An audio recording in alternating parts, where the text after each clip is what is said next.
Bruce, anyway. Hey. I don't know. Is Mark? Are you ready? Ready?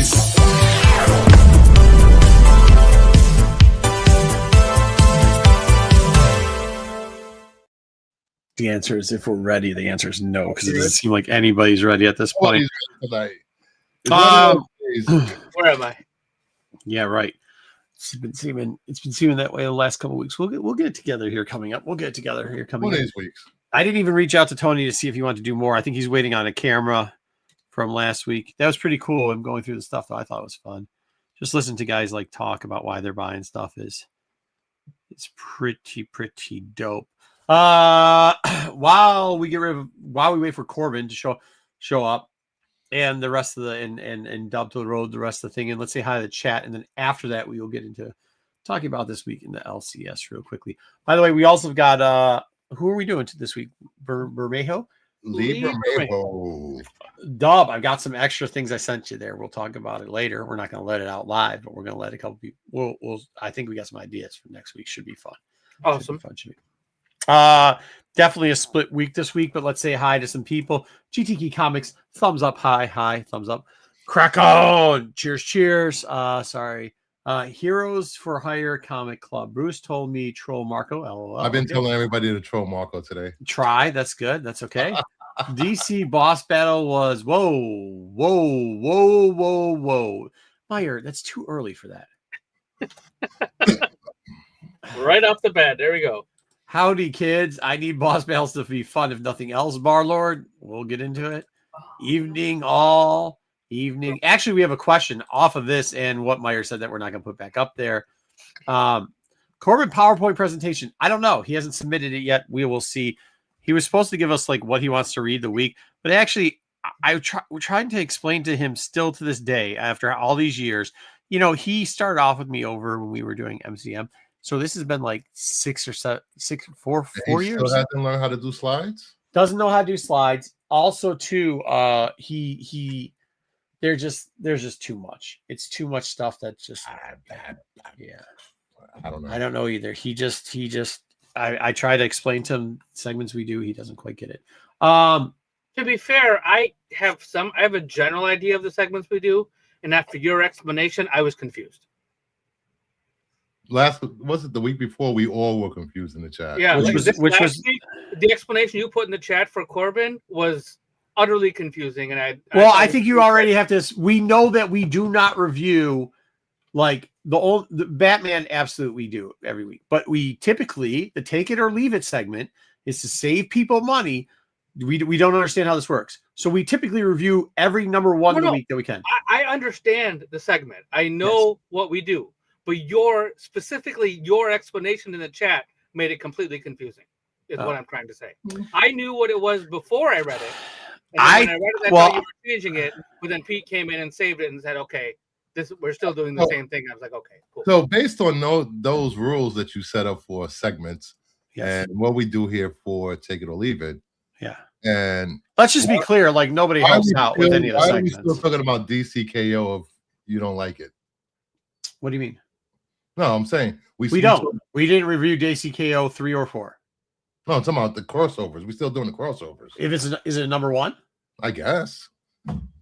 What's the question? I'm just saying, what's the question? I said the one that we break the rule for, by the way, for all you DC slapdicks that completely say that everybody hates it. The only book we break the rules for is what book?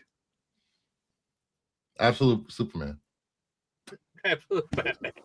You guys are idiots. You're killing me. It's Absolute Batman. Anyway, you're right. It's a DC title. Batman and G.I. Joe are the 2 books that we. G.I. Joe had an arc and just started a new arc, so technically, we need to go back to G.I. Joe. Gray area. What? Do we need to go back to G.I. Joe? Probably not after this last week, but like it was good this last week. I mean, I don't know if you read it last week. G.I. Joe's hitting pretty well. But yeah, I mean, I think we can move, but we don't really need to go to absolute either. But also, too, when a main character, if we have nothing else, we try to do it when a first appearance occurs. We'll see. Anyways, we'll talk about that. But let's talk about other stuff at the LCS. It was in the chat. So I guess the question we have, do we need any more crossovers?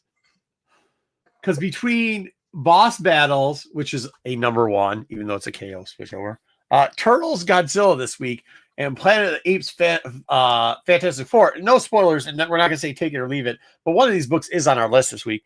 I think we can stop this, right? Like, we don't need crossovers anymore. I think crossovers sell, unfortunately. Ooh! To people that say they hate crossovers, but then they see a crossover with a good cover and they buy it. Well, maybe covers sell. I'm not sure, because in the LCS, the last couple weeks, it has been a lot of another crossover. This sucks. Actually, why can't we just spread out absolute titles instead of having more crossovers? Is some of the comments I've been hearing too. Surpriser of the week, and I can't believe this, and I haven't read the whole thing yet, and I don't know why people are, but people are saying, as the people are saying, that I'm going to put this nicely because I'm not going to say what they were saying. Uncanny X-Men isn't as bad as it used to be. That's what I'm going to phrase it. Not a bar that. That's how I'm phrasing it, because I know, because I started reading it and I'm like, there's no, like, I don't know if everybody got their meds today or whatever, but the way people were talking about Uncanny X-Men, something better happened in the last half. That's like saying the X-Men went back to the late 90s, and that's bad. Well, this is the Bruce. This is the problem. Bad. Bruce.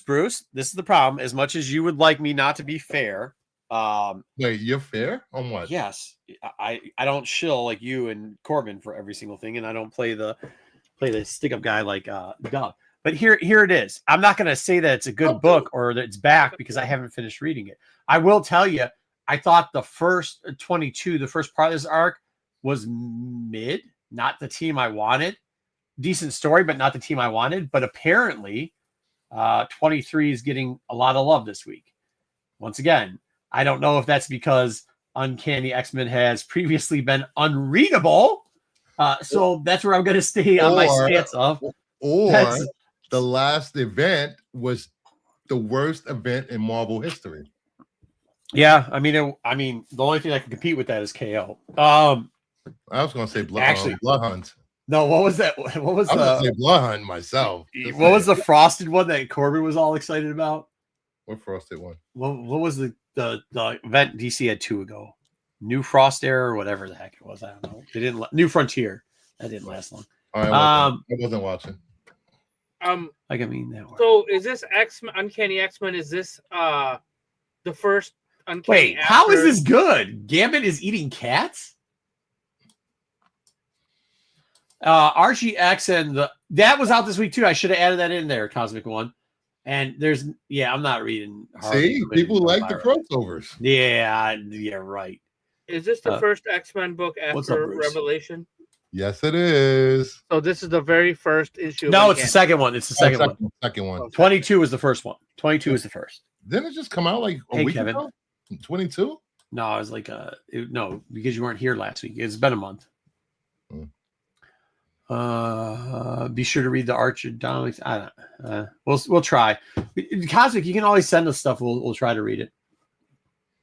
And then we got Dork or Dork. We're gonna review that.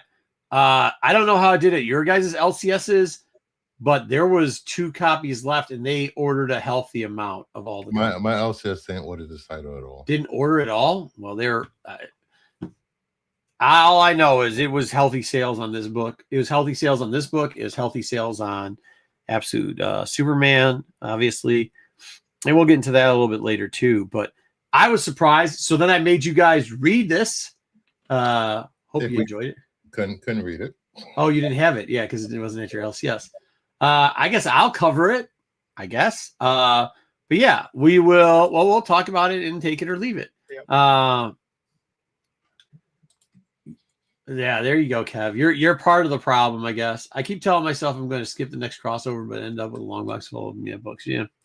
No, I have to say though, to address that a little bit. You don't buy crossover books. You're sick of crossovers, and we all kind of agree with that. However, there's people who collect books, and and watching, you know, some other shows that do pickups and show what they bought and this is what I've got, and the number of people that buy. Do you think people buy books so they can show it off on the internet to say they bought books? That's where I was getting at. Like Maybe they buy can it show them off. so they can show it off because they have the same book over and over again. They show all the different covers they got, and then there's guys who like the guys that love the Keeping my mouth shut on that one. What's that? I'm keeping my mouth shut on that one. Why? What's up? There's stuff that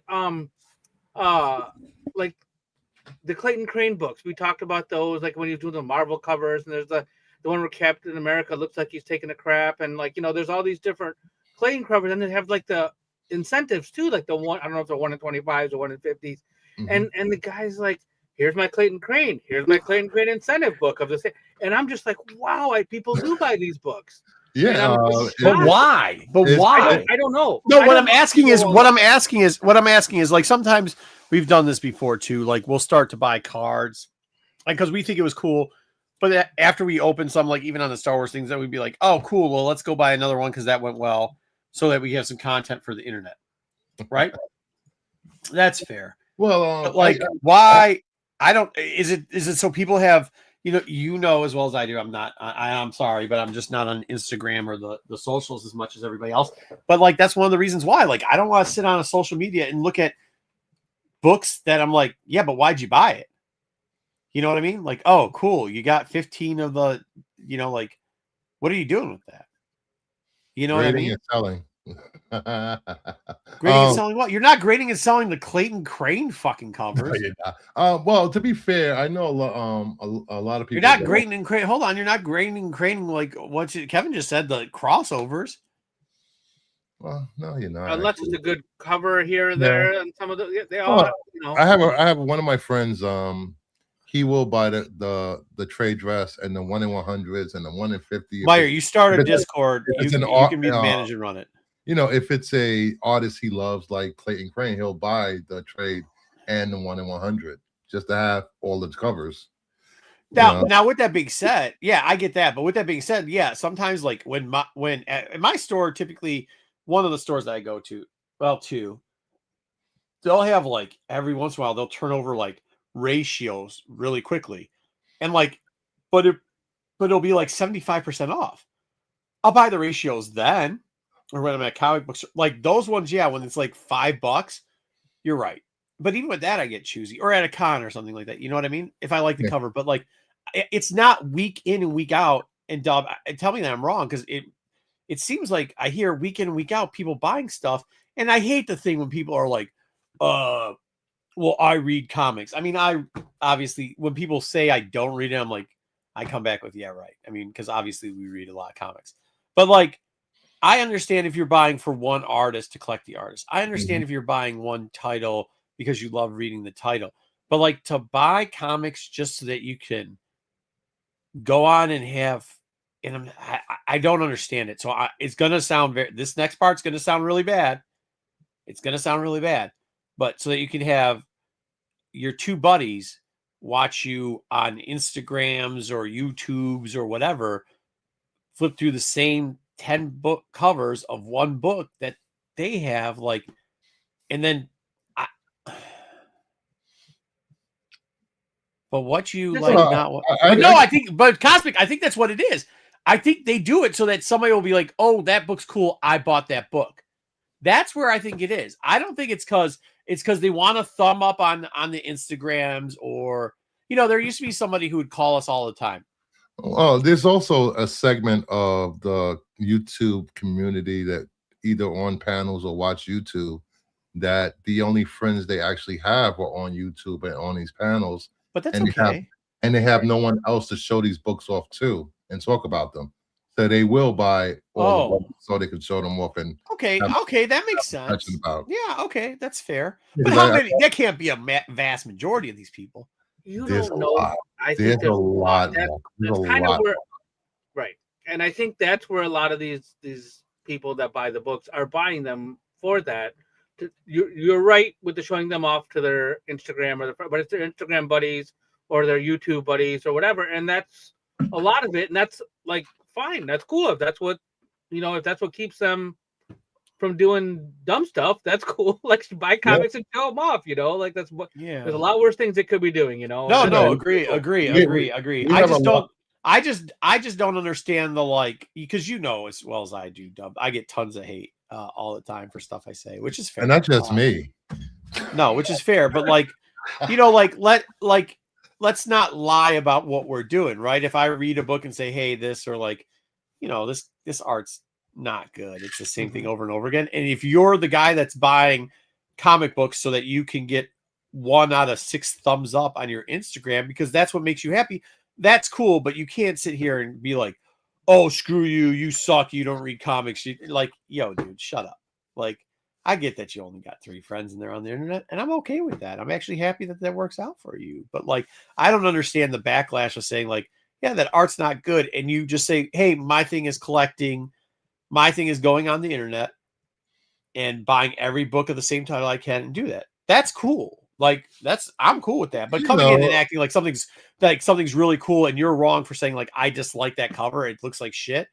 And the guy that usually is arguing with me is the guy, when you look at his Instagram account, who's got 1 thumb up because he's done 7 covers. And that's, here Dub doesn't like me calling people out. But you know what I mean? I'm not calling them. What I'm saying is I'm not calling that person out. I don't really like a lot of times when we get the back and forth, you should like this, or like the Gooner movement. I think it's pathetic. I really do. But everything that you collect can always lead to the Gooners. But if you stay away from the Gooner stuff, right? We're just talking. Let's just say. But that's not in real life. When I'm at the LCSs, the Gooner stuff isn't it. The internet's wild with the Gooner stuff. When we're talking to LCS, we talk about stuff like this, about the crossovers, about Dork, about Uncanny, about Absolute Batman. We the Gooner people are the weirdos that are in the corner and but let's leave them out of it for a second. Leave the Gooners out, right? Buy what you like. Hold on. Buy what you like. Buy what you love. Unless you have business or make a profit off the books. Yeah, I mean, that's not usually how making money off of it works too. Me and Dub can both tell you because we both make a lot of money off of it. So, but go ahead. Sorry, Dub. I didn't mean to cut you off. So, the guys that buy the Crane covers, for example. Right? I have nothing wrong with it because I think some of the Crane covers are great. Some people love that stuff, and whether they started buying it when he was doing the Carnage USA, whether they started buying it then, and they've buying it ever since, right? Yeah, and hopefully they don't run into problem. Of course, yeah, we don't want them to run into any kind of problem doing that stuff. And that's typically what happens, right? I've overspend. And go ahead. I've seen so many. I'm just gonna leave this comment up, Dub. I didn't mean to cut you off on that. I've seen so many people trying to keep up with polls every week and comics, and then they're spending way beyond their means. Right. And they're living from whether it's paycheck to paycheck or whatever retirement or disability check they get every month. You don't have to. Just show up. That's all YouTubers want, for you to show up. You don't have to buy everything out there to get attention from YouTubers or people on the internet. Just be yourself and be nice to people. That's all. Hey, Grumpy, let's be honest. It's not like I have to go to LCSs or I have to host YouTube shows to talk about this stuff. Because in my regular life, even when people hear it and they see it, or they'll be they don't understand. You won't believe how many times they're taking their kid to a con and they're like, wait, what are you doing here? And I try to explain and they're like, huh? And then I open up the cache and I don't even tell them I'm a fan. Then I just open up, you know what I do? I reach for one of these and I go like this. I go, here, maybe you can understand this. Maybe you could just understand this. We can't right? see you. We can't see you. This one's still got receipts in it, but maybe you could just understand this. Maybe, and they're like, oh wait, and then but you can't talk to those people about D-Orc, D-Orc. You can't talk to people like that about D-Orc. You know what I mean? They won't understand. So I feel you on that, Grumpy Gus. Some people go all out, some people do, but I think some of it is. I think it's a combination of a lot. Exactly. There's that too. Unlike Marco, I actually like people, so I appreciate you guys reaching out to me and want to talk to me about your books and your pickups, I am available to you most days. That's not what Marco calls.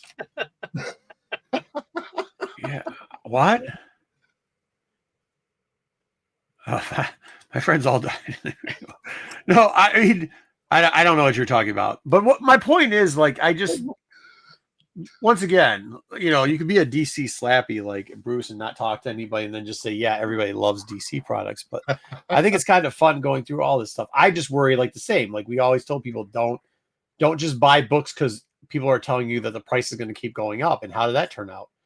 The bottom fell out of a lot of markets. You know what I mean? Now I just don't understand the other aspect of it. Like, why are people just buying 50 copies of one book? And as you said, Kingdom of Nerd, like I was trying to put it nicely, but there's a point where we're hearing people like get in bad situations because they just want, like, I don't know.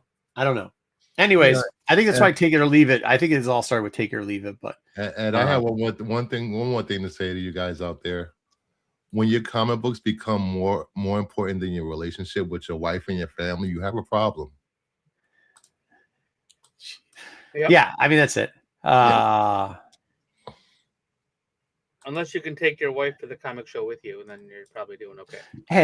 Ed, you can't have a picture of you outside. Ed, you can't have a picture of you outside and saying that you've never left your house. Okay. I'm not trying to make fun of those people. I'm just saying. Anyways, that's it. Yeah, this week the X-Men book. Even Meyer was saying that wasn't. If you buy Absolute Batman, I promise you won't regret it. Yeah, fair enough. Please don't. Yeah, go ahead. Send your poll list to me. No, send your poll list to me. Fair enough. We'll see if which ones we'll read. I'm all for it. You'd help more than these two guys help. Well, not Dub. Dub does a lot for a show, but you would help more than the rest of the guys do on the show with suggestions and stuff. All right, let's. What do we have now? Do we have top 5? We have top 5. Let's get off the thing. Welcome everybody from 5 you speak of.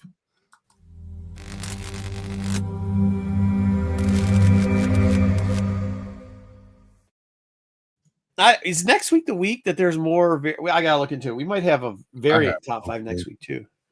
There were some decent variants this week. I hope we switched up things for each other, but we'll see. All right, what do we got? All right, here we go. Sorry, I was getting the chat all legit. Can you fix the? Oh yeah, for sure. All right, here we go with our top 5 and a couple of ratios, and we're gonna go obviously with number 5. It's a long slide to get there, right? All right, here we go. Number 5. Thanks, Bruce. Lag of 5. What is going on? Lagging 5. That's because someone else is live right now. Oh dang! On the stream. You gotta be kidding me. I kid you not. We gotta stop this. This is ridiculous. It's Wednesday night. It's not Thursday. So Marco, you went with this Batgirl number 15. I think it is 15. I did, and I picked it up too. It was the last actual Batgirl available there. 16? Oh, is it 16? Yeah, sorry. Yeah, I mean, I'm reading Batgirl regularly anyways because it's interesting. So, but I've liked the last one with the yellow cover. I thought this was a little bit better because I like the yellow in the background. I don't think I'm gonna pick up Batgirl anymore. I don't care about the costume change. To be honest with you. There's something interesting. This book, spoiler alert, will show up a little later, and it's a little different. And I'm curious to know why, but we'll talk about that when we get to it. But just remember that book. I went with the Nubovich Poison Ivy. Did I screw something up later? You didn't. No, nothing screwed up. Nothing screwed up. Just interesting pictures that I saw on there. So I'll point it out when it comes. Yes. And then Bruce, who did your cover? Is that that's a Dan Mora cover. Cover A of Night Fight number 4. Awesome. A little Batman action figure on there. That's pretty sweet. Yeah, that's a pretty sweet cover. And I'm glad they ended Night Fight the way they did. It was actually really good. This is what I could tell you too about DC. I was kind of having a problem because they figured out something pretty cool, but then it was getting expensive and I wasn't realizing it. That Batgirl, is it cardstock? I think it's cardstock. Yeah, it's cardstock. Which is nice because most of them, they've been upping the book $1 or $2 for cardstock instead of doing variants, which is yeah, but this wasn't. This was $4.99, $3.99 or whatever. Oh, it's $4.99. Holy crap! Yeah, $4.99. But I don't know if you guys have noticed this, but Holy crap. DC has pulled a trick here on us, and it's kind of nice. Instead of giving us variants, they've just upped the price a couple bucks on the books across the line for the better covers, which kind of sucks. Isn't it like $3.99 for the A cover and then $4.99 for the other cover unless it's foil? But that's usually what they do because that regular Batman. Oh yeah, it's $3.99. Okay, $3.99. Okay. Yeah. So it goes $4 for Yeah, or yeah, $5 for any. Like yeah, but that's how you're paying next. So they're getting it in the back end, which is kind of interesting too. And also that's how they're paying the people. And you're getting the A cover behind the. Which I'd be all for it this week because I showed up 40 minutes late to. I couldn't get the Villalobo cover, the A cover for Majik. Anyways, go ahead. I like two of these. I think the Night Fight one's stupid, but that's okay. He just hates kids. God damn it. No, I love my kids. I know you love your kids. You hate other people's kids. Oh, true. Absolutely. I know that. 100%. 100%. All right. So next we have Batman number 5. You did the Tedesco cover. I went with the Ripcord. That's a Fornes. And then you did the Eom. I think Eom is really hit or miss. And this is not one of the... I've seen a lot of Eoms coming up lately that I'm like, dude, those are so good. And I just think, unfortunately, this isn't one of them that I'm digging. But I think I said that early on when we did this on FOC. Yeah, you didn't like it when we had on FOC. Yeah. I mean, it's like, for me, Eom is kind of like, and this is kind of, I think, our conversation earlier. I think people will be like, well, it's Eom, I'm buying it, it's great. It's like, not everybody does. Like, not everything everybody does is always got to be great. You can say like, oh, this might not be one of your better works, especially and maybe it's too judgy because Eom does some like awesome, amazing colors. But if you're asking me if I'm paying $1 or $2 more, if you're asking me if I'm paying $1 or $2 more for that cover compared to the A cover where she was in the prison bars, I actually almost put that A cover on because that cover was great. I don't know if somebody else did, but I almost actually put that cover on. I thought that I did. Yeah, I know. I thought. Yeah, I liked all the Poison Ivy covers. Yeah, what I'm saying is I'm not sure this is $2 worth $2 more than the A. And I guess maybe that's where I'm kind of judging it at this point. Is like, is it worth the $2 more? Okay, it's only $1. $1 more. Okay, it doesn't matter. 50 cents more. It does matter. It's a better cover. $1 more no, for a better not quality the A. cover. This quality, is a better cover. The paper quality is better. That's why it's cardstock. Okay, but okay, hold on. But it's not $2 more. It's not $5. It's okay, $1 more. Either way, $4.99 more. If you put cardstock on the other one and this one's cardstock, would you pay $1 more for this cover? No, because I didn't like this one. No, me neither. That's what I'm saying. Yeah. Right, I agree with you that I personally don't like this cover as much. Yeah, her hands and her feet are weird to me, so I didn't like it as much as I like the Nubovich. I like freaky hands. That's me. I like girls with freaky hands. I think no, Bruce. I think you just hear Eom and you think you can get a thumbs up and you just put the cover up there for you. I think you're falling into some of the same categories that you've already said. No, there was a week I picked the Nubovich over the Eom. Yeah, you both did, yeah. At different times. Your argument falls. No, I'm reading the thing. The Jim. No, I disagree. Run it back. The Jim Lee Batman cover was the one I got. I can't remember which one that was. That's the one where Bruce is Dub been winning all night. All right. Yeah, the Ripcord. I like the Ripcord. I don't know. It's just like it's like almost like a movie poster, like an old school comic cover, not necessarily like Gold, Silver Age, anything like that, but it just, I don't know, those eyes are Ripcord, intense. where wolves dwell. Anybody read that? No, I did not read that. That's Ignition Press. Thank you, Ed. What? No, I said that's an Ignition Press. Right? Oh, is that what it is? Oh, gotcha. Okay. All right, let's move on to number 3. I'll tell you this: I didn't put Diork or Dork or whatever in any of these. I know some people did. I don't know. This Cruel Universe is good this week. That looks like a Stranger Things monster. It is Stranger Things. Yeah. Oh, is that what it's supposed to be? I don't know. You know what I liked about it was the color. The color was really good on the Cruel Universe thing this week. I thought Marco's like he likes flowers. Get him flowers, guys. one of my first jobs when I was underage was working in a forest. It's a greenhouse, dude. I had to shovel shit all the time. It sucked, but I liked it though. It's fine. Wasn't that bad of a job. So I know a lot about. If you're talking about that's not a Demogorgon, then I don't know what. If you didn't watch Stranger Things, because that face, that open flower looks exactly like a Demogorgon. I wouldn't have known. I didn't really watch. We're just talking about the outline of the character, not the details of the character. Right. We know he has. Oh, I thought that. I thought you were talking about. Wait, you said Stranger Things. I thought you were talking about what's the video game movie that you like or TV show you like? Stranger Things. Is it Stranger Things stuff? No, the one you and your wife like. Oh, Fallout. No, the one where the horror one with the dude. Oh, Last of Us. Daughter. Yeah. Oh, I thought that's what you were saying. It looked like one of the Less of Us things. No. No. The flower head things looks like a Demogorgon when they open their mouth. I mean, that's just all. The Demogorgon's a flower in Stranger Things. The Demogorgon is a creature in Stranger Things, and in this picture, that's a plant. Flower. No, when it opens up, it looks like that. Does it destroy people like this, where the guts come out? I don't know about the guts coming out, but it does destroy people. Yes. Yeah, it does destroy people. Well, I thought it was cool, and I really like the color on this. So there you go. I think it's a beautiful cover, and I like the orange. Thank you. I forgot to point out that the orange and the I like that was different. Pray to power of perception. I don't know what that means, but okay. I have no idea what that means. Yeah, it does look like a lot of like Swamp Thing. I thought I was gonna get that comment, but that's all right. That or a Poison Ivy type comment. It's okay. What kind of flower? It's funny. All right. So let's move on to number 2.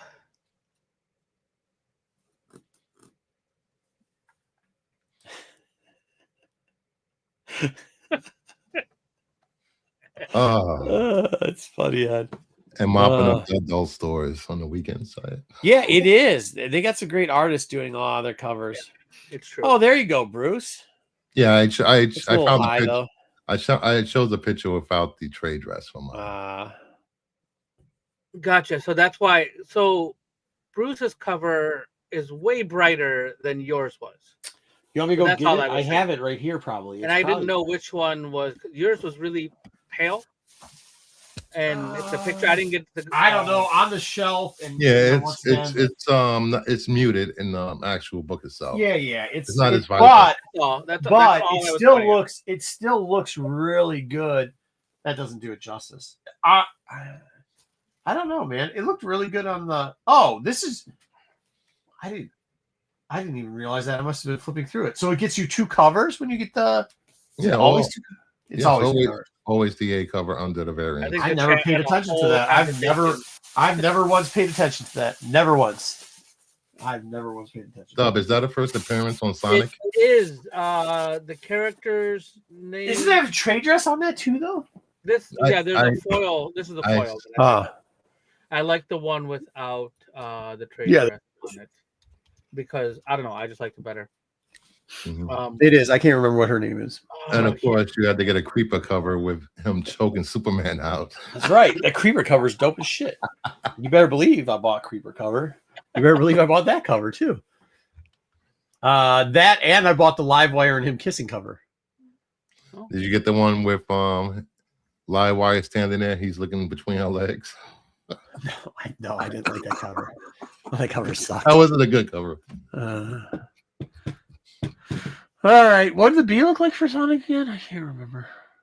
This was the A cover without the trade dress and foilized. So I can't remember what the bee looked like. The B one, I don't remember what it was. Okay, either. It's okay. Let's move on to number 1. Dude, that was like the. I'm a sucker for. I was 50-50 on buying the one where he's kissing. What's her name? But the video game cover is the one I didn't see. Oh, I like that Justice. Which was trying to do. What did you guys get here? I went with the Justice Society. This is a cover done by Matt Taylor, and This he does yeah. tons of posters and like That's cool. I like it. Really, yeah, it looks like a movie poster. Like I want to go watch That this is movie super cool. I do like that. Yeah. I like this cover, and I'm mad because it was sold out. Your And Magic I went with a Juliet NECA on Roots of Madness, Ignition Press. Yeah, it looks good. Ignition, yeah. They've Yeah. been doing some stuff. They're doing good. Yeah, the Villa Lobos one, I was not thinking I had to pull it because who would have to pull this cover? It's just a cop. I mean, like, there's the Just the A cover, yeah. Yeah. Yeah. Nope. Had to buy the B cover, which is not the cover I like. Her name is Sage. By the way, the Sonic character. Just FYI. It's too cool. Dub is too cool for my shirt. Yeah. Yeah. I do. I actually, Dub, I really like that cover. Yeah, I definitely. Matt Taylor does a lot of good stuff. You've seen his work before. Mondo would do posters. He's done a bunch of posters for them as well. That stylized, like That's cool, man. stuff. Yeah, I'm definitely a fan. Yeah, I like it. See on some more stuff. All right, what else we got?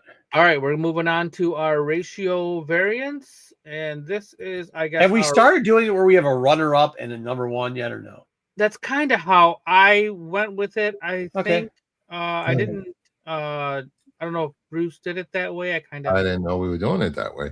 We talked about 3 weeks ago. We'll continue to talk about it till we get it right. About it last week, but it's cool. We'll do it next week for sure. So you is that Villalobos on your storm? It is. Yeah, Pete mentioned that there might be 2 erect things in the background, and I didn't see it till he said it, and now I can't unsee it. Oh, come on, Peter. Why do you let him in? Oh, that's right. It's his house. God damn it. His name's on the door. Lock him out. I'm gonna lock him out. We're all squatting here anyways. Yeah, I mean, he really kind of ruined this cover for me, and I was gonna take it down after that, but Jeez. Just don't show my next pick. well, I don't. If it's your pick, I don't know what your next pick is because I don't have it. Just don't show it to Pete. Is that what you're saying? So about that Godzilla cover you got there, Bruce? Dub ruined that cover for me, Bruce. Dub ruined that cover for me. I know. Talked about the people on the bottom. Yes, They ain't need the people. This is a movie post homage in 1954 Godzilla. Yes. Yeah, I like that one. I like those the jets, I think those are, or they're like 2 jets that are flying up, like they're really small, the black. They're just black shadows. Like there's nothing else there. I like the way that. They did but that, that's not what you said when we first looked at this. Now I want to know why there's a wizard down there. Is what I want to know. Why is there a wizard on this cover? Wizard. I think he had a problem with it. I think Dub had the problem with the writing. Then you have the problem with the writing. Yeah, I can't. No, I don't have a problem with the writing. I had a problem with the writing. Then it wasn't me. Oh, probably Pete. He's not here. There was another cover that had a wizard and a something on it. This one doesn't. This looks like the old peasant poster. and a wizard or whatever it was. Yeah, that's number 8. I think 8 has the wizard. All right, what do we got next? All right, so we're moving on to our other ratio cover. We're just gonna slide. Oh boy, there. Dude, I hate rats. Like I have a phobia of them, and the rats. It's really bad there. Ugh. I know it doesn't seem like I do because I still go to a place called Rat Street, which was filled with rats. But I just don't like them. I guess maybe I don't have a phobia of them, but if I have a phobia of anything, it's rats. And of course, I have the prehistoric penis cover now. Wow, he named it. Dub, which was yours again? It's a Marion Heretic done by Skylar Partridge. Mm-hmm. So good. Yeah, there was a cover that had different colors, and I liked this. I mean, having no trade dress on there definitely made this cover better for me, and the red background. Well, Ed, just tell us how you feel, brother. Appreciate it. Thank you, Ed.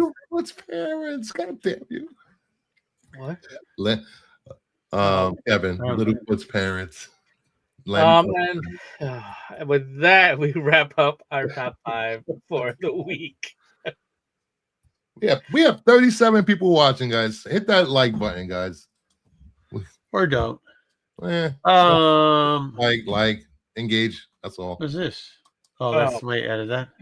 Are we doing that? Sorry. We're No. doing that now? I didn't know what that was. I was like, what the heck's going on? Why does he bring that up? I don't know why he's bringing it up. I don't know either. Let's get into.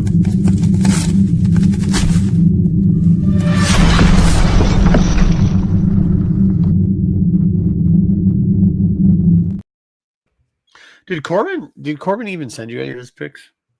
No, That's good of him. I did not get any picks. Okay. Sorry, I'm fixing. No, you're all right. You're all right. My bad. FOCs was it was a weird FOC this week. There's a couple books I had to try to figure out how to position them, and I typically don't go DC versus Marvel, but I don't know. I think I'm all right. So this first one, I wasn't sure. I went with the ones you sent because there was ratios for these as well, but these are technically variants. So yes, technically variants, not ratios, but open order variants. So that's what these. Yes. So Imperial Gardens 1 by Ivan Talavera versus Magic and Colossus 2 by Domenico Carbone. I was going to go with I just think it's a similar art style. However, Frank Castle is coming back as what's his name? Cosmic Ghost Rider? Cosmic Ghost Rider. Space Coast. Space Ghost. Space Coast. Space I think Coast. that's trademarked. Space Coast. Space Ghost. And then we've got what number is this? 2 for Magic and Colossus. We'll review it later. I actually I don't know about these covers.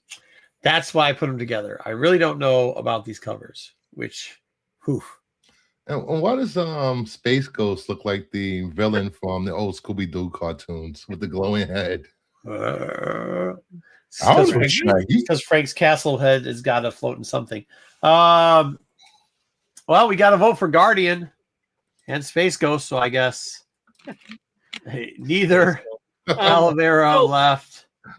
So is this Imperial Guardians? I think was it that Space Ghost or Ghost Rider is going to be on various covers this month or something, or is it have to do with this book? What's up? I feel like that Ghost Rider is going to Cosmic Ghost Rider will be on multiple covers. I keep saying. Oh, you think so? I think he's part of the Imperial Guardians. Gotcha. Okay. Because the way it was described, it was a little. Yeah, I think it's going to be. I don't know. Okay. Myers has a question. What week do these come out? Want to make sure they aren't on my pull list. Well, you might want to listen to our Take It or Leave It on Magic and Colossus, but they come out. Oh, well, these covers sucks though. Yeah, in a month. That's typically how it works. It's 1 month from today is when they come out, but you have to make sure they're not on your pull list by tomorrow. Typically, Powdered Toast Man. That's actually a good one. Chiba. All right, what's next? Coming up next, we have Black Cat number 8, 1 in 25 by Stephanie Hans, and The Amazing Spider-Man 25, 1 in 50 by Rose Besh. I'm not sure these were fair comparisons. I was going to put Besh with somebody else, but they're both ratios, and both done by popular female artists, and both a little different than what they're normally doing character-wise. And I just have to say, I really, really, really kind of dig that Han. Yeah, I like that Hans. I think Hans is really good. I really like the Bash. I'm a big fan of manga, anime, and it's so anime inspired. I love it. That's interesting. Mm-hmm. That's okay. Yeah, Spider-Man in France. Is that a? I guess. No, that's God damn it. That's I haven't been in the city in so long. That's Union Square. Oh, it's not the Arc de Triomphe. No, that's actually on 14 East 14th Street in Manhattan. The Arc de Triomphe. We PP. Yeah, the trade dress didn't look too bad on that Besh either, Bruce. I mean, because they didn't mess up with the art too much, so they still had that white border around it for whatever reason. Both great covers. There we go. So we went from crap to great. There we go. We get it. Great covers, both. You can choose one or the other typically, but I guess we're gonna do both and both on both. Both are crap and both are good. Okay. All right. Well, here we're we trying go, to guys. pick one here, guys. It's a face-off. All Face right. off. Oh, we're lagging Oh. again. There we go. ASM 25 by Jonas Scharf. This is some kind of monster cover thing. And then Is it? I have no clue what it is. By Venom 255, 1 in 25 by Fabrizio Tommaso. Not Ciampa. If that cover didn't have Venom on it and it just had Mary Jane, I would like it. Oh yeah. I also don't know. Is that like we're trying to do purposely fake? Are we trying to do the Symbiote spooge on the Venom cover, or are we trying to simulate like paint spill? I don't understand. Yeah, it's kind of leaking. Yeah. Go see a doctor if you're leaking, guys. Please do. I mean, I think you're kind of right. I think they ruined the cover by doing that. Venom one is horrible. Yeah. Well, the Amazing Spider-Man's not great either. Not much better. Great. Yeah, I think that's kind of. And why is Spidey a vampire? I'm confused. Well, that's what I think. They're monster. There's a series of monster covers that are. What's IRGY? Argy? I don't know. Ergy. Oh, that's not both. Ergy, right? Scarf. Okay. Sharf, the one on the left. Scarf. Yep. Neither. Tomato. And tomato. Okay. God damn you, buddy. I think Tomato took it. Tomato took it. That autocorrect will get you, Chiba. That's all right. I don't think. Yeah. All right. Let's move on. I mean, the tomato wasn't bad. It just wasn't as bad as the other one, I guess. Bad girl. ASM 25 by Lee Bermejo. God damn it. Girl 17 by Q Young Yum. Both. God damn it. Both. I the only reason here's the problem. If the yellow and black comes out like it should in this picture, I'm going with the right. If it's muted like the Batwoman cover was this week, then I'm going with the left. So I'm gonna go with the Eom, but I'm gonna judge the day of maybe judge the day of. I do like the Ben Parker suit, so that's yeah, I do too. I do like he actually has that looking really cool. And by the way, he also draws a great Goblin too. So that's Green Goblin or Chameleon or Lizard Man or what is that? That the lizard? It looks like Ultimate Green Goblin. It looks like Ultimate Green Goblin there. They put the trade dress. Ultimate. The trade dress shouldn't be there. It should be tiny on the top right. Yeah. That's how they're going to sell you the 1 in 100. The 1 in 100 1 in 100, yeah, version, yeah, because it's. God damn you, Dom. You're right. You are so right. You just call me Dom. Daniel. Leon all the way, okay. Yeah, Eom all the way. Yep. No, he said Lee all the way. Abomination. It could be Abomination. He's right. It is Abomination. Maybe because he's driven it before. He's drawn it before. He's drawn the Abomination like that before. I thought absolutely he drew something like that before. I can't remember what it was. Anyways, next up, let's go. All right, next. Here we go. Why is the Abomination fighting Ben Reilly though? I don't know. I thought Ben Reilly was gone. There's no more Ben Reilly. Listen, he's back. He's Chasm now. Chasm. Yeah.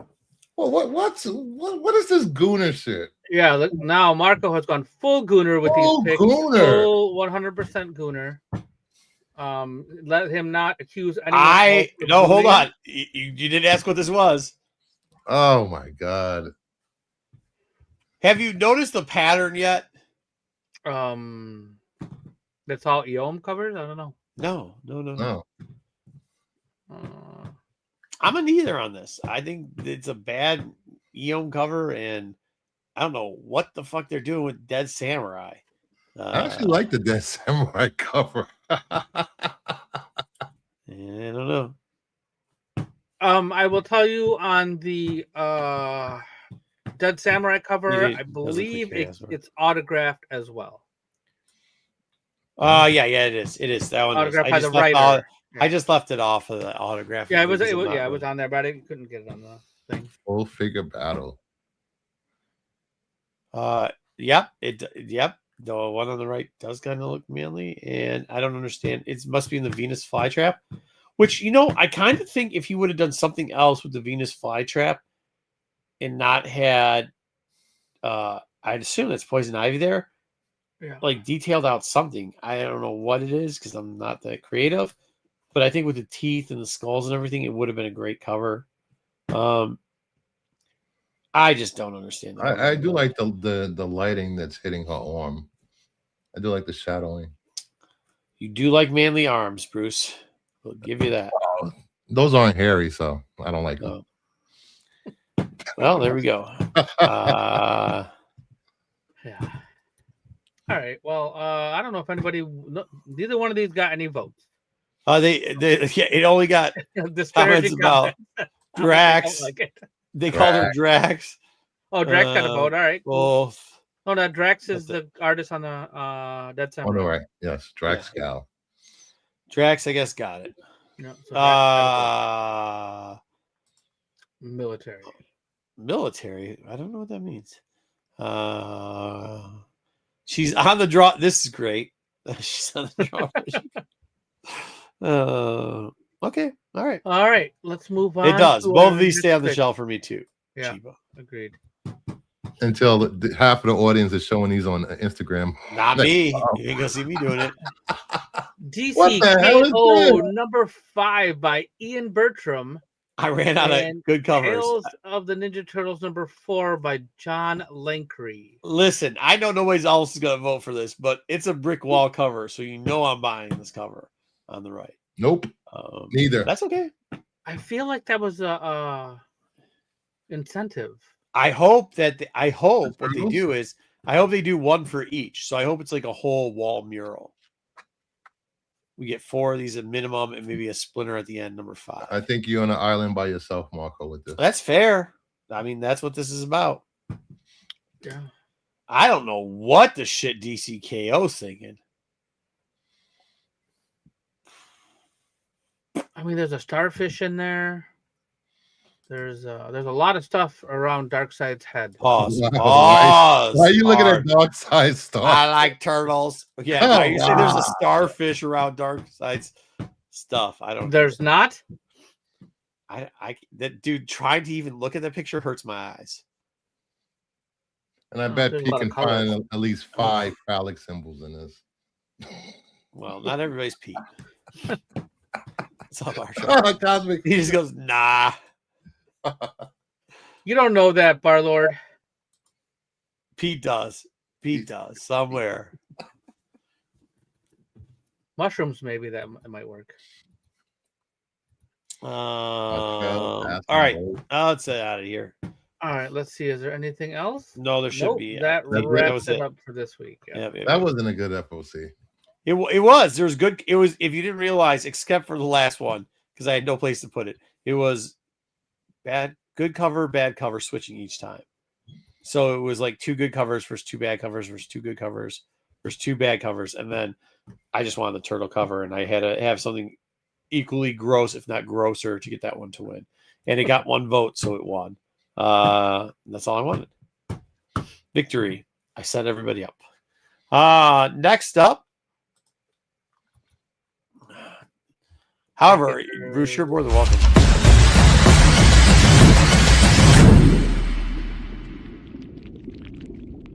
I am more than welcome to what? Come up with a theme every week for FOC. It's kind of tough to do FOC face off. Well, it's hard to do FOC face off, especially when not all the covers aren't out yet. Yeah, sure. Also, too, they have them like kind of face off versus each other. So you don't want to just put a good cover against a shitty cover every week. So come up with a theme. What do we got here, buddy? Take it or leave it. Now we can finally talk about it. The chat's already been talking about it. The chat's been has been already over it. Stuff already. So let's just talk about it.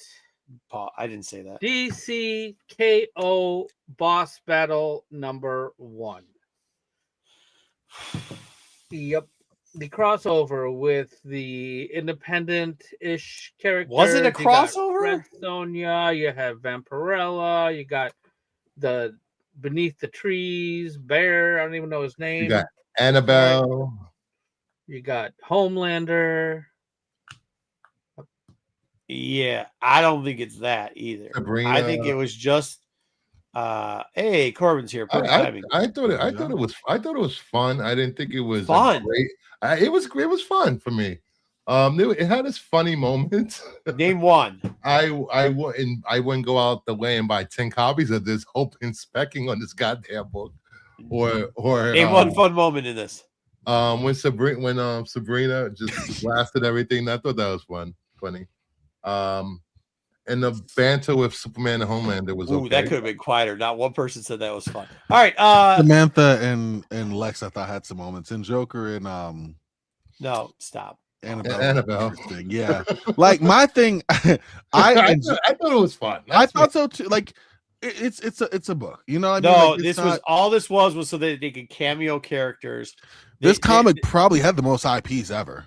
Dude, that's what it was. It was just and that's probably what it suffered from. It suffered like there was no point. Like they didn't even really battle. Like lightsabers. I cannot see your face, Corbin. Oh, my bad. They didn't even really like battle. Well, my issue is that it was too short. Yes. Like you should have made it longer. They barely had a chance for those characters to breathe. We didn't really get to see it. Agree. They gave a lot of it to Superman and Homelander, which makes sense. But like it should have been longer. Did they though? That was kind of stupid too. Well, no, you're not understanding. If they gave you more, then they couldn't do individual issues or miniseries based on those combinations. So since they gave I don't know if you want to hold on. I don't want it, but they gave you a taste of all these little crossovers. Yeah. Now they can give you one shots and but that's a preview book. That's what I don't. I think it's worse. What else I think this was. I know, but usually a preview book you can get for free. Here, I don't DC think knows how to do that.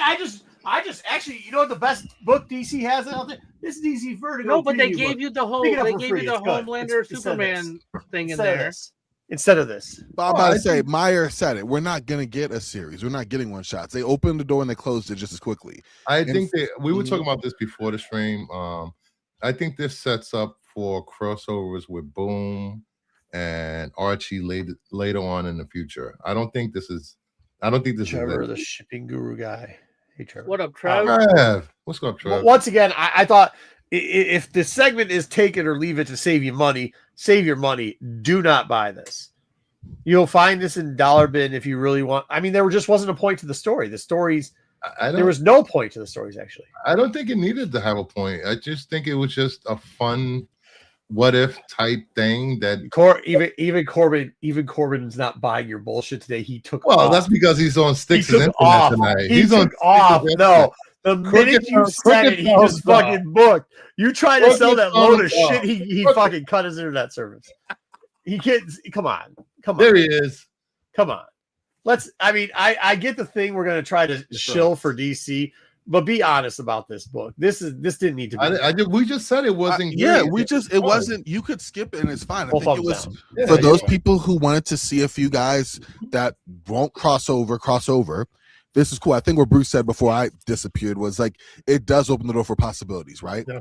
And like, let's be real, we were never going to see a Samantha from Beneath the Trees or Nobody Sees or whatever facing off of Lex Luthor. Like that was never going to be a full thing, right? Yeah. But for a panel or two, that was fun. That one could have been the one that actually was sustainable. But come on, Samantha just eating motherfuckers would have been sustainable. Can you not imagine a Joker story with Annabelle on his shoulder and then killing people? Like that will be wild. Yeah, but that's not what you got here. It isn't what we got. But no, that's not what you guys are making shit up. Like this book had shit in that you wanted. This book had nothing in it that you guys are describing.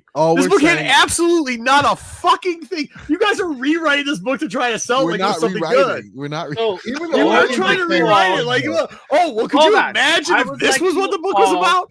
It would be good if this was the book. If this was, hey, hold on, Dub. It's what they dubbed. Stop. It's what they said. They said this would be good if this was the book about. Hey, could you imagine if they actually made this into a storyline? Could you imagine if they actually did this? But they didn't. And that's the problem with this book. The problem with this book is it was worthless as shit.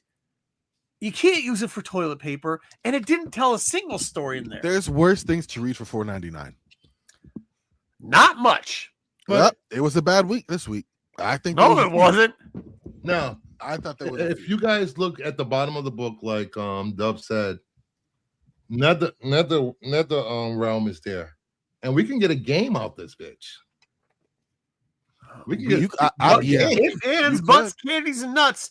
We noise having Merry Christmas about this piece of shit book. All I'm gonna say is this: I would have wiped my tail with Ultimate Endgame #2. Like that. That's not a good book. Oof. Like that was a rough book. You want to talk about books? I will tell you, that was not a good book. I'll be honest. I am a little bitter with this book because I thought, like reading it, I was like, oh, this might actually be good. And then because of how they did it, yes, I am bitter because not going. Because honestly, like it had potential. It shit the bed. It had to be longer. It should have been a 90-page special. Like that's fair. I'd agree with that. Because when they hyped it up at Comic-Con, that's what I thought it was going to be. And then when we realized it was going to be baked in the midst of this series, then I knew it was going to be more like this. You know what I mean? So I don't know, Maya. I disagree with you on that. I'm sorry. 100% disagree. Yeah. Because I disagree. That was just a bad book that had more. It's Ultimate Endgame. This is a fun one-off that just wasn't as fun as we wanted it to be. Sorry, that sucks. It wasn't but fun. You're going to tell me Ultimate Endgame and I don't believe that world is ending? Okay, I'm not comparing it. I'm just telling you. No. I was talking to Meyer. No, I get you. I'm just saying that was my opinion, but I respect his. I agree with this, Cosmic One. But if we get if you're going to give us more, then that's a book. They didn't give us. They gave us a fucking preview book, and they charged you $5 for a free preview book. $3.99, wasn't it? $4.99. Sorry, $4 for better than charging $7.99. Well, I think the cover I bought was $5, maybe. Yes, $5 also. But I guess all I'm trying to say is I don't know. Even Superman Homelander, like that was to be fair, Superman should wipe the floor with Homelander. That shouldn't have gone as long as it did, in my mind. But whatever. It went 3 pages. It wasn't that long. That's what I'm saying. That was still the predominant battle of the book outside of what Red Sonja and Wonder. Like it just wasn't long enough. The fucking Red Sonja. It just wasn't long enough. That's all. That's my issue. I get it. I don't know. I guess I came with low expectations, so mine weren't blown away. But no, that's not that. The problem wasn't the expectations because I did too. The problem was how the book started off. I was like, oh, this could actually be good. And then it just was. It's like if you read any other book this week, they all have previews at the back end of it. They do. We don't pay for the previews. But the 3-page preview is not what we're paying for.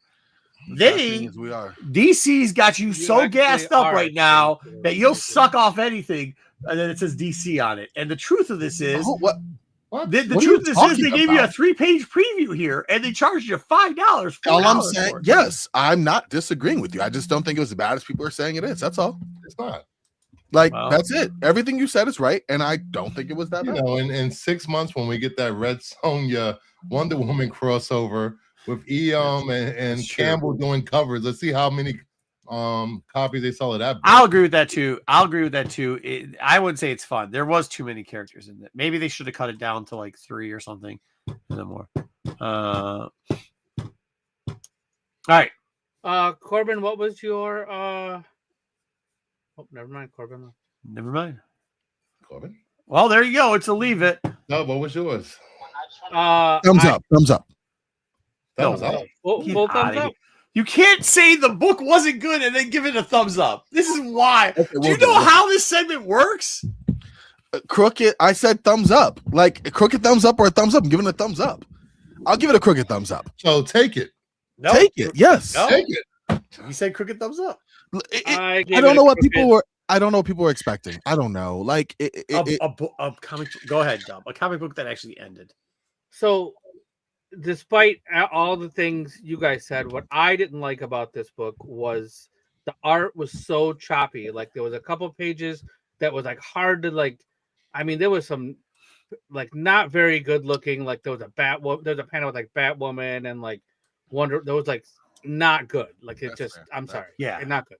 There was a couple pages where it's like, oh, decent, better art, but the story was meh. I wasn't expecting it to be like a great story. I 100% think that each one of those people at the bottom, the Archie, the IDW, the Dynamite, even this New Line Cinema, are going to have within the next year, there will be crossovers by them using DC characters. I'm not buying some dumb. You don't have to buy it, but they're going to make it. You're not buying it anyway. But they're not going to buy it for the story. Once again, they're not going to buy it for the story. They're just like this guy right here, the covers. That's all they're going to do with those. Right. Yeah, but That's fine. But that's what they want to do. again not the point. That's what people are still going to buy it for the covers, and they're going to make it. Whether or not we buy it or not, they're going to make it. So Yes, because everybody's been waiting for that DC's Mortal Kombat crossover again. yeah, the DC Mortal Kombat. That's what I want. Yeah. It's going to happen whether you buy it or not. They're going to make it. So, Oh, that was so stupid. They let me down with that. That was disappointing. all right, let's move on to another book talking about what you do with DC. And let's see what Marco has to say about this DC book. Loved it. Like 2 thumbs up. Greatest DC book of the week. What do you say about sucking By off something? Thank you. By far Thank the you. greatest DC of the. Disagree. Wow. Keep going though. I'd love to It hear. was good. It was good. I thought it was really great. I like how they changed around the characters and made them more modern. It's funny. It was an easy book to read. They hit the creeper dead nuts, and they brought back Livewire, which is great. I don't see a problem with this book at all. Fun. It was a fun read, as they like to say. Fun read. Thumbs up. What's wrong, guys? You don't like fun reads? I thought this was pretentious as fuck. Thank you. No, I'm just kidding. I actually love this book. It was It's so much. fun as shit. It was really This fun. book I was did not. And you know, I know those guys that's they be creeping on women. Dude, it was so I funny. know. It was so funny. Dude, you're not joking. There was, I'm not going to say what their names were, but there were I'm not guys. gonna I was say like, names. holy I'm not gonna shit. say I know these guys. They got fake names, fake accounts, and they play both sides. Yes, I know these guys. They I really know them. exist I know. on the internet. Maybe closer than you think. Like, yo, like, you know, I Oh, mean, man. G1 saved some people, I guess, but like, I was thinking, the motherfucker's still here. Corbin, you know these guys. You know, if you're a 50-year-old man and you in message boards pretending to be the 18-year-old lesbian, there's something wrong. Just say, I'm not gonna say names, but something's wrong. That is wrong. That is But wrong. just in general, thumbs up for this. just in general, the like talking shit and then like going like, oh yeah, no, you're so great. I can't believe this. Like there's a guy in Arizona who created a fake account to talk shit to somebody so that he could say in person, oh man, I wasn't talking shit about them. Like that's wild, but I know it. I think it's hilarious. I think they did a great job with this. I think this is fucking funny, man. I think it was a great book. I think they did a good job. Hey, listen, if fucking the last book was as fun, finished off a storyline or two, they might have gotten the praise on it like this. But this book was great. Pick it up. I picked up 2 covers on this book. Read them both. You know, Wait, you read both copies of the book that you bought that was the same book inside? Yeah, because I thought it was funny as shit. I went back and read it again. What was complaining about the price of $5.99? Thank you. Yeah, it's only for You books think that $5.99? What's the difference to $5.99 mean? But like, here's the thing. I think the other one, this is my issue. It wasn't a bad book. I just don't think it was a necessary book because I thought they already did a special. It's a Valentine's Day special. So there's another one. This is more Livewire focused. It's cool to see Livewire. I didn't connect to the romance part of it. So the book just wasn't for me. That's fine. That's fair. Corbin, you really didn't like this book? I just didn't know. I didn't feel connected to it. I didn't see why it didn't tie enough. Like, it's cool to see Livewire. I'm kind of a Livewire fan, but like, it didn't tie into other Superman books enough for me to like, why was it? I don't understand why you already made a Valentine's Day special already. It was just oh my God. I just giving it a quick thumbs down. Yeah. Corbin, Like, there's no shot. You say take it or leave it. I'm just saying it's not that good of a book that's like, oh my goodness, I have to grab it. It's not. Like, it wasn't to me. It's fine. It's not a bad book. Neither was DCKO Boss Fight. First person I heard say this. I didn't say again. It's not a bad book. It's just leave it. You're not going to miss anything unless you're a Livewire fan. You're not missing anything. I will say this. This is setting them up to be like radio personalities like Rogan and Howard Stern and Robin. I don't know. It's not. It's more like the podcasting. They're going to do the podcasting thing. Yeah, that's what I'm talking about. Yeah, kind of like podcast. Yeah, like a dual. When I was flipping through this book, it reminded me of 90s art. Clean. It was super clean, super like not overly detailed, but enough detail in there. Nice colors. I had looked up the artist. It's I.G. Guara is the name of the artist. I don't know the interiors. And I liked the interior. This wasn't anything like oh my god, this is like an amazing story and I loved it. Oh, But I like Livewire. I don't see enough of decent Livewire stories. They tried to make her go all horror or ish and like weird a while back. Not horror, but like she was like kind of weird looking, and I didn't like that as much. This I don't know. I didn't hate it. I thought it was decent. What's I wrong, wanna Maya see Blue? We hit more, a nerve there. Fake more- accounts, maybe. Go ahead. I'm gonna give this a crooked thumbs up. Yeah, I mean, I did like it's funny. I thought it was just a fun book to read, and I think you're right on the art. It was pretty good. I thought it was creative with some of the twisting they did too. Oh boy, Meyer. Oh boy. Oh boy. Livewire is read the book. More. Check out Superman the Animated Series. That's where it's Livewire. from. Livewire. You need Comes Meyer. from I the think we animated talked series. about this before. I would suggest to you to watch Batman Superman the the Animated Animated- Series, all 4 seasons. We have then something go into probably coming up for Superman, you next week that might Then help. watch those shows, Mhm. and it will give you a good baseline for some of this. With the And characters. Justice League Unlimited also. Then go into Justice League Yeah. and Justice League Unlimited after that. Yeah, and throw Superman Batman Beyond in Animated there while Series you're is at your origin story. It is. Yes. Season 1, episode 17. If you're interested, HBO Max, y'all. it. Nice. Awesome.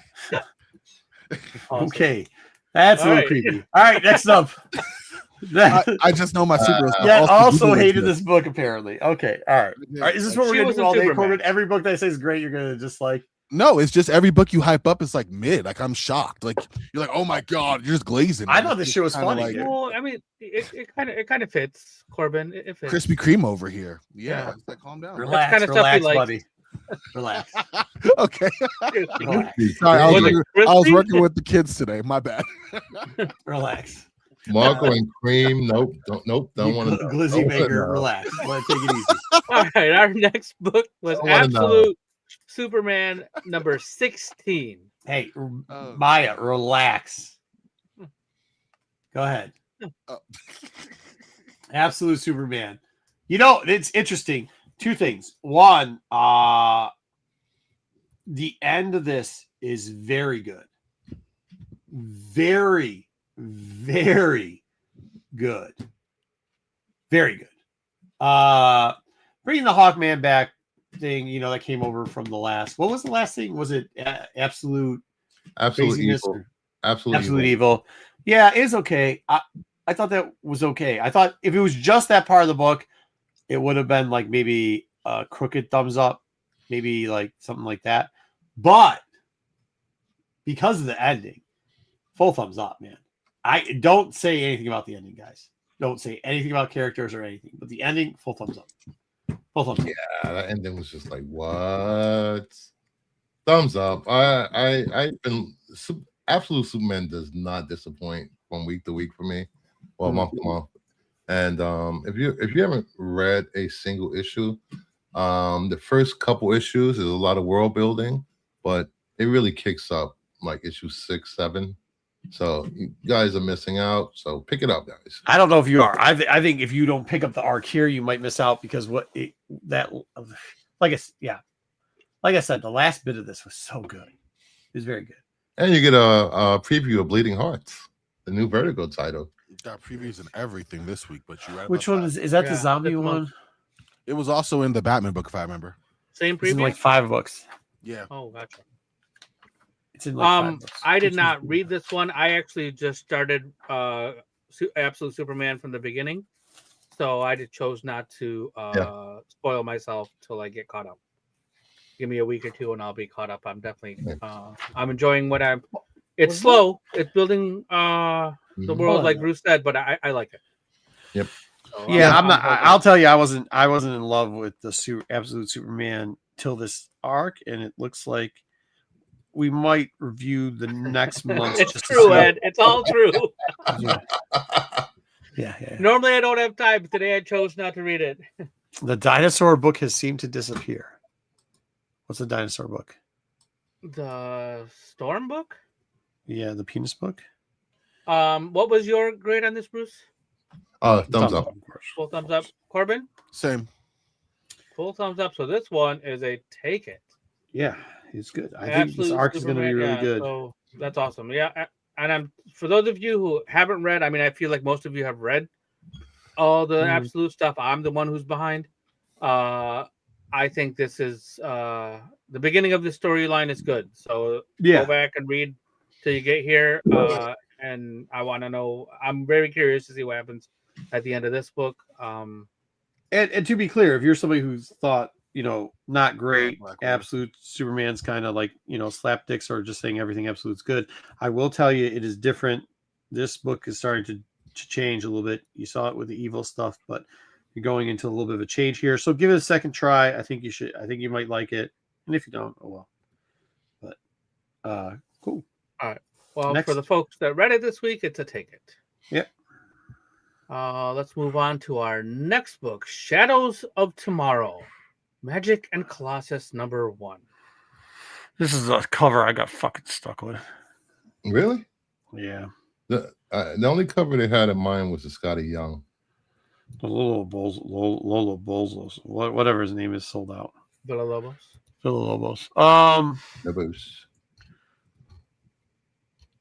This was good. Got the Liv Morgan look on the cover here. Yeah, no, the inside was good. The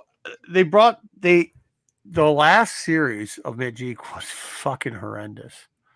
It was a very tough read. I know people were saying they liked it. I don't know. I can't agree with that. I don't think it was great. I think it was all over the place. It didn't make a lot of sense. They are going back and redoing some of the timeline of her and her brother, going back to like they're doing flashback kind of almost, and then going to that part of the storyline, like building more of the lore of the two. I think they're doing a pretty good job of it. I enjoyed it. I'm giving it a thumbs up. I thought it was really good. I was surprised because, once again, like I think this has got the same trappings that. I mean, I didn't read Uncanny X-Men, but when people were saying the X book, that kind of when they were saying like, "Oh my God, thank God they fixed the X book," I thought they were talking about this book, and I'm not sure they weren't, but a lot of people then brought up Uncanny. And with that being said, that was the same preview. I was double checking. It is the same preview Broken Heart says in the DC Vertigo guy. I really like this. I thought it was good. I hope they continue going on with it. I hope they bring back the what's his name too. It seems like they might. They're hinting at it. So I'm not going to say who it is because I forgot I almost spoiled it. They did a good job. I can't remember the art though. Was the art good or was it okay? It was okay. Yeah, it was mid. Okay. It was mid. I think that's probably German right. Peralta did the art, so like yeah, it's like indie style art, but kind of the downside of it. Yeah. Oh, like yeah, you're right because I actually had to double check the back because I want to relook at that back page a couple times because I was looking at something in there and like it really got sketchy towards the end. Definitely. There's Colossus parts that look like it looks really, I don't know, the lines are too straight. Yes, so like the real last part of it.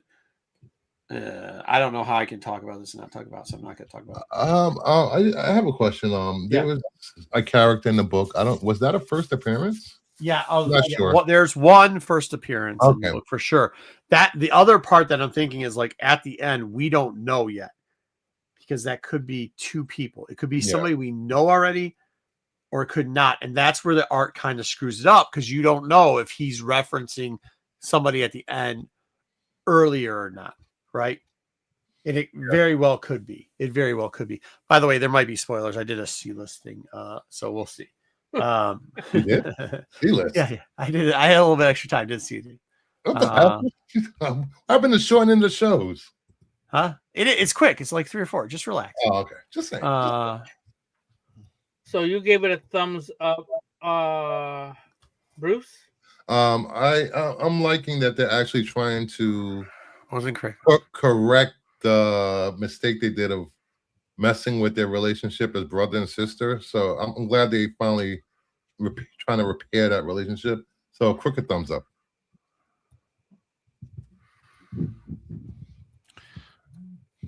Corbin, did you get to this one? I did. I'm also going to give it a quick thumbs up. It was okay. I like the artwork. I think I'm not like, oh my goodness, I got to read the next one, but it was good. Yeah, I mean, I understand if you're cash. I think in the lore of Magic, like you have to read the next one. I that character's never done it for me, so I think that's why. Like Colossus is one thing, but I've never been a big No, like Ileana is just not my character. Like she doesn't resonate with me. Colossus does it for you, but Liliana doesn't, huh? Okay. Yeah, good. legit. Well, I think Colossus, I've read him enough as part of a team. Where Ileana as a character on her own, like if Colossus had his own like miniseries, I wouldn't be reading that either. But because he's part of a collective enough, I've done it. But Ileana, I mean, she's okay. Like that's just me though. So I will say, I agree with Meyer, and That's a first. there was a Who agrees with Mike? I agree with Meyer. I'm just This would have. I mean, there was nothing in here that was like super exciting to me. But then some stuff happened in the middle that was like, oh, interesting, and then there was a part that like, oh, I didn't know he was going to do that, and then okay. That's all I can say without spoiling he has the lowest IQ of that. Jesus. Yeah, it's probably not wrong actually. Yeah. All right. I'll give it the crooked thumbs up for the thing that Meyer's talking about. Kitty Something Pryde's happens up there for near me. the book, and so I thought it was. Oh my Colossus god, that's did funny. Colossus has he's a pizza. All right, next up. Yeah, you're talking about the X-Men, so oof. The who's who of yeah, that's that could be a tier list. That's Yeah, it's that'd not be like the current funny. Justice League. Justice League's all just IQ. This was Dinosaur Penis book.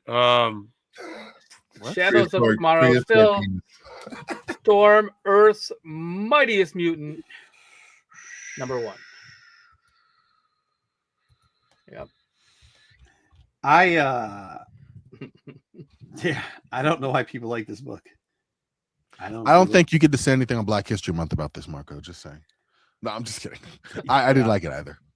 I don't know why people like this book. I don't get it. I don't. You know what? At least it wasn't a Kamala Khan book. I'm over her.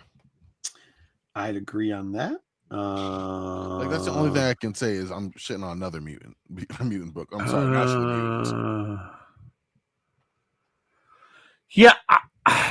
Whoa! Who redacted a statement? What does that mean? I don't even know what that means. It's that early. Anyway, I'm not. It wasn't like the worst. It wasn't bad, but it just. A lot of people were hyping this book. The art was okay, I guess, in it. There's a lot of weird shit in it. I guess it's like, dude, there's a pirate with no arms at one point.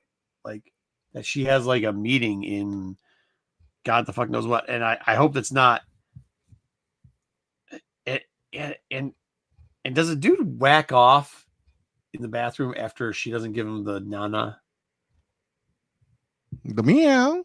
I'm just kidding. I don't know. Maybe we should just leave that there.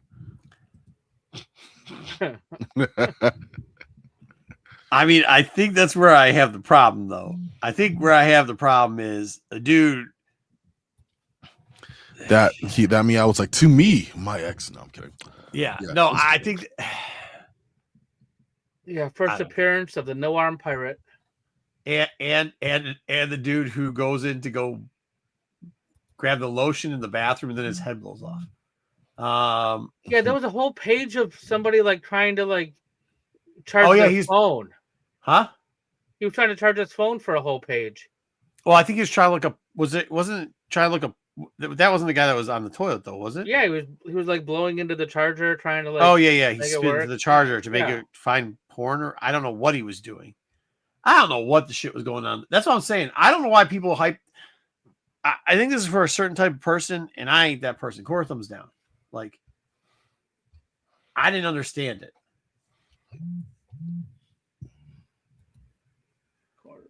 Yeah, and he was taking a hellish shit. Yeah. But why? I mean, he grabbed lotion, right? I thought he was just trying to sneak into the bathroom to relieve himself. Side piece. Huh? They was talking to the side piece on the phone. That's what I thought. Yeah, but why did he grab the lotion out of the drawer to do that? Where do you lotion? I lotion in the bathroom. On the shitter? Maybe they use one I'm ply. Greek. We got too much oil coming out of us. We don't have to. Get those hard to reach spots. We got way too much. We don't use lotion. We use a towel to get all the grease off of ourselves. Pivot.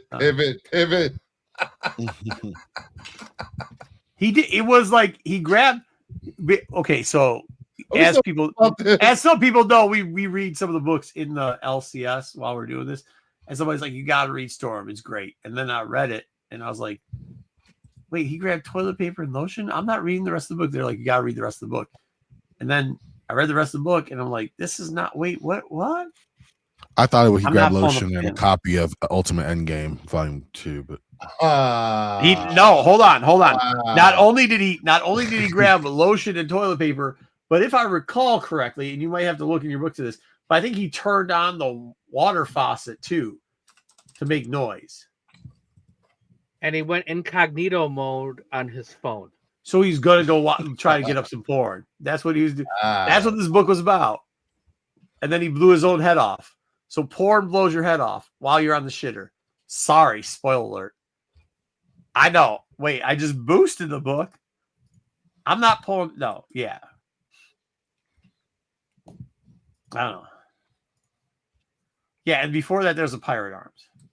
Yeah, I have questions. So if you bought this for the penis dinos on the front cover, feel free to open it, or not. Bruce, what was yours? Thumbs down. Corbin? Thumbs down. That just isn't the humor I'm into. I don't.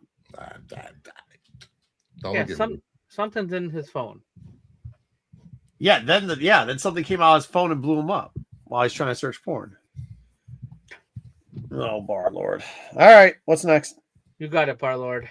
If you like that type of humor, though, there you go. Speaking of that, SNS will be back on Saturday nights. Oh boy! Don't do that. D-Orc. The orc. Half dwarf, half orc. This week, I couldn't hear just everybody and their bleeping cousin with this book. Am I the only one that read it? Yes. Okay, fair enough. It was stupid. But it wasn't bad. The D-Orc or dork is because the dude's he's a dark elf and a half dwarf, half orc. Thank you. Half dwarf, half orc. And they use stupid humor in this book, but it ain't a dude banking one off on a fucking toilet seat. Instead, it's like almost like what's that shit? The one-legged knight. I still got you. The shit Monty Python-ish. It's not as dry as that, but it's pretty close. Like even how they come up with his name, D-Orc or Dork. Like, yeah, because he's half dwarf, half orc. Dork. Oh, he's the mighty dork. Oh, he's the dork. He's the evil dork. There's a lot of that type of tone shit going on in there. I have heard that if you are a fan of like the Dungeons and Dragons and stuff, this book is even more funny to you or more humorous to you. However, I would argue that you don't have to know all that. There's also like a murdering shield or something. I don't know. It's wild. It's a wild book. I enjoyed it. I thought it was kind of fun. Kanto-esque. I don't know. I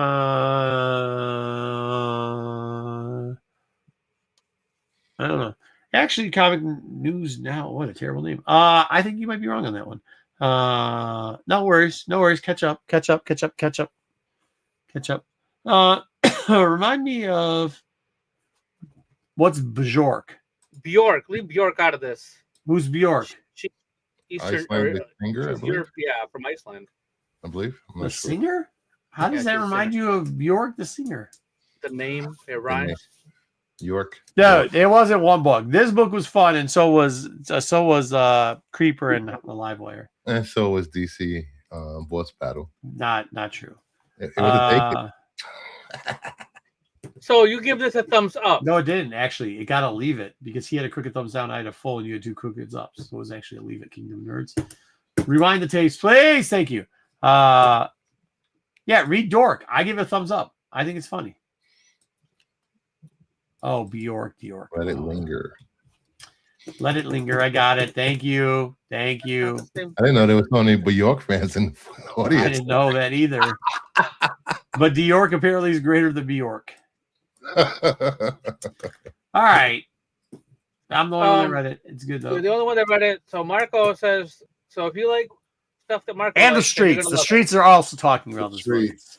Yeah, so Sesame Marco Street and the also streets. likes this book. So I don't know. all right. So we do have a little bonus this time because we're going to talk about some streaming things. Surprise, surprise. Streaming things. There are 2 streaming things. We talked about one before. No, we did not talk about this one. I don't know if you guys watched this. The finale of the 2nd season happened last night. Usually putting in the chat that we're gonna cover it's a good idea, but okay. I thought Pete put it in the chat, but maybe not. Yeah, you're not gonna watch it anyway. Yeah, I'm not watching shit. Yeah, I will bootleg watch it later. So I figured Marco wasn't watching this anyway, and I like the show. I thought it was well done. I don't play the games. I don't know much about the universe except for what I know from the show and then videos that I've watched with my wife. But if you are a fan of this, it's like an old style with like some modern weaponry and things like that. It's a fun watch. It's a good story. It's got good actors. If you the bootleg stuff I watched is good. Yeah, like and I played the game. I do. Oh, you did play the game? Yeah, and I thought the bootleg seasons that I've watched were, I mean, they're not dead on, of course. How it would have been boring if they're dead on, Kevin. But I thought they're okay. I mean, it's good, better than okay. I was about to say okay. I guess Kevin's right. The game was fun. The show's okay. Yeah, it's okay. I mean, well, I will. But I think it's how you say you're okay. I'm saying, yeah, it was okay. It's pretty good. It's okay. I will say this, Dom. My someone in my house actually loves this show. They love the games and they love the finale. So somebody agrees with you. Awesome. Okay, I agree. More death clowns, fine, but for what it is, pretty good. Yeah, I'm gonna tell you, it was a fun show. The story was good. A couple times I didn't know. I didn't know what was gonna happen, so it was even better. And then lots of, according to people that do play the game, lots of throwbacks and good. Now the last couple episodes have not been bootlegged yet, so I have not gotten as far as the ending. So yeah, and as Renovision, we will all tell you to not bootleg. Make sure you bootleg anything from Amazon. Bootleg items. Everything from Amazon. Do not bootleg. Do not bootleg anything from Amazon. Anything from Amazon. Yeah, bootleg it. Bootleg from the Overlord. Bootleg. All right. And then one more. Wonder Man dropped last week. They dropped the whole show all in one day. I think people that, as Bruce politely put it, only have internet friends are probably going to love this show. Thumbs up. Great show. Great acting. Go. People who only have internet friends, Bruce is the top of it. This is one of the best Marvel shows that have been put out. Acting was superb, and there's so much that can be done with the character in the MCU. Hopefully they don't mess it up. Looking at you, Kevin Feige. So thumbs up. So this is this what the DC guys are doing now? What? You want me to hate everything? No. I see what you're doing. I see what you're doing. I see what you're doing. It's a great show. Great show. It's a great show. I've only seen the first episode. And there was a point in that episode where I was like listening to it and obviously watching, but it was just like I stopped and like paid very close attention to what's going on. It was the acting, this guy. I've never seen him. This is Yahya Abdul Mateen. Yeah, I've never seen him. I've never watched him in anything before. He's a good actor. He was really good. His audition in there is what I'm talking about in the first episode, and it was very well done. I got a couple different people that, hey, have you watched this yet? Watch this yet? And I haven't. And these are people who don't just have friends on the internet, people who don't spend time on the internet. Oh, so watch the show.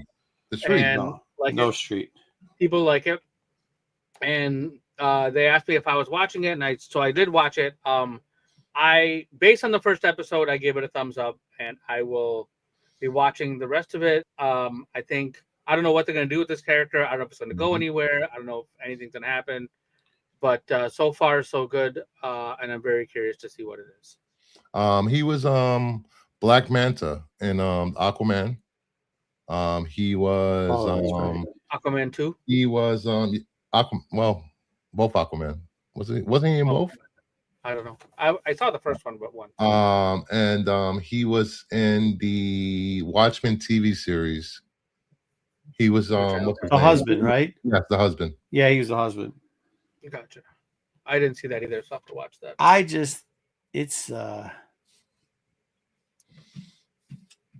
Yeah. Maybe it's the time I'm watching it or whatever. I'm halfway. How many episodes are there in this thing? I think 8, 9. So I'm through 4, so I'm halfway through. I didn't want to say I was halfway through if I wasn't. Yeah, it's kind of boring to me, but it's okay. It doesn't have to be for me. This is not. I can't say anything. I don't want to ruin it, but I can't say anything without it. There's just one character where, like, I get it, but even like I think every joke that they do falls flat, and they do it every episode. They bring it up, and yeah, I don't know, man. Like, okay, like it's a lot of. There's a lot of stereotypical like things they do in here. Like if you did generic, like if you were coming up with a generic show and you're like, okay, we got to have this and this and this, they do it. So I guess like if that's what you want, cool. I mean, it's all right. This is not something where it's not like the egg and dunk story where every week I'm like, cool, I got to go watch that now. Right. Like I got it. The last thing I do on Sunday nights is watch that show. And like, so there's not enough wiener in it. Gotcha. Yeah, I was pooping 1 week. Yeah, that wiener thing was horrible. Gotcha. Yeah, it's Disney, man. They're not gonna have wieners. Yeah, fair enough. But no, it's a TV show. It's not bad by any stretch of the imagination. But even the wife was like, "Hey, do you want to go watch another episode of this?" And I was like, "Yeah." I'd rather read a book. So not saying it's bad. I'm going to get to the rest of it, but it's not like on the priority list. It'd probably be low stack, if you know what I mean. So I'll give it a crooked. I kind of would just like to give it a straight across bar. But yeah, I mean, whatever, man. Yeah. I mean, I don't hate it. I just ringing endorsement. I'm not giving it a thumbs down. Don't say I gave it a thumbs. Don't say I gave it a thumbs down.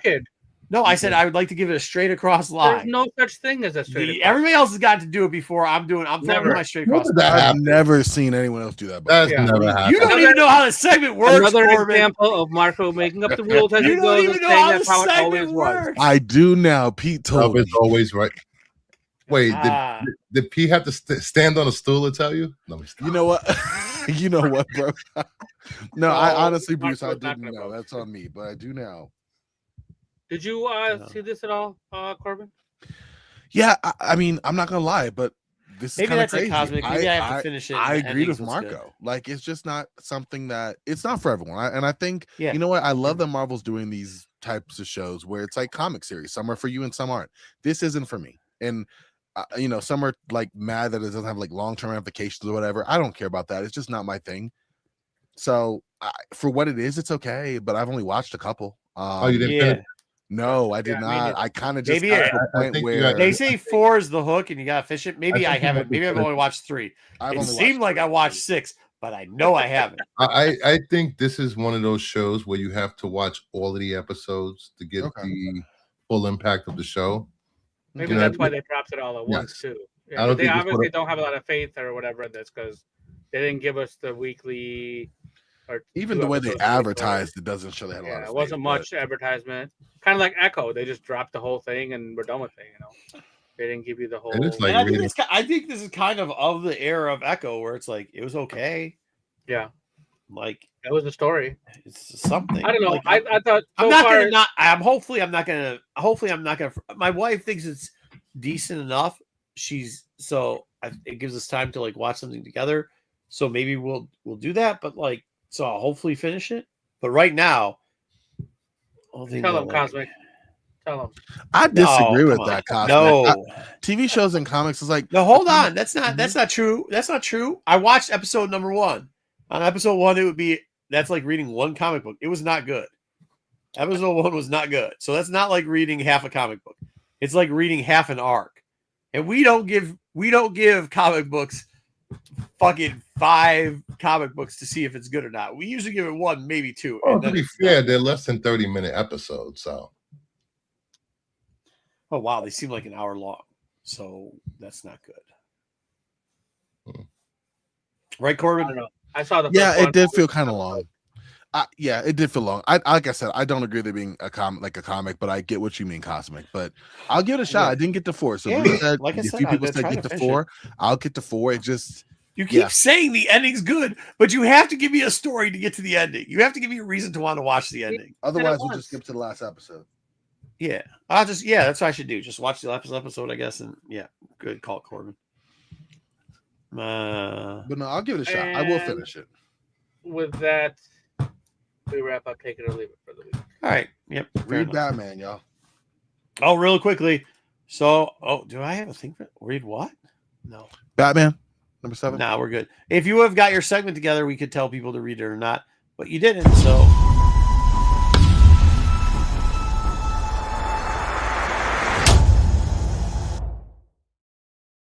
And we're peppering in some under the radar C-list characters. Here we go. For those people, and I'm not saying this was in any books or I'm spoiling any books today, but our man here, let's go the Corrupted. For those people that don't know, Limbo. That's all I'm going to say. All I'm going to say is the word Limbo. I'm not ruining any books. If you need to find his first appearance, though, there's not a lot in Khazar the Savage, but here it is. Khazar the Savage, number 11. A reason to pick this book up. You get a first appearance.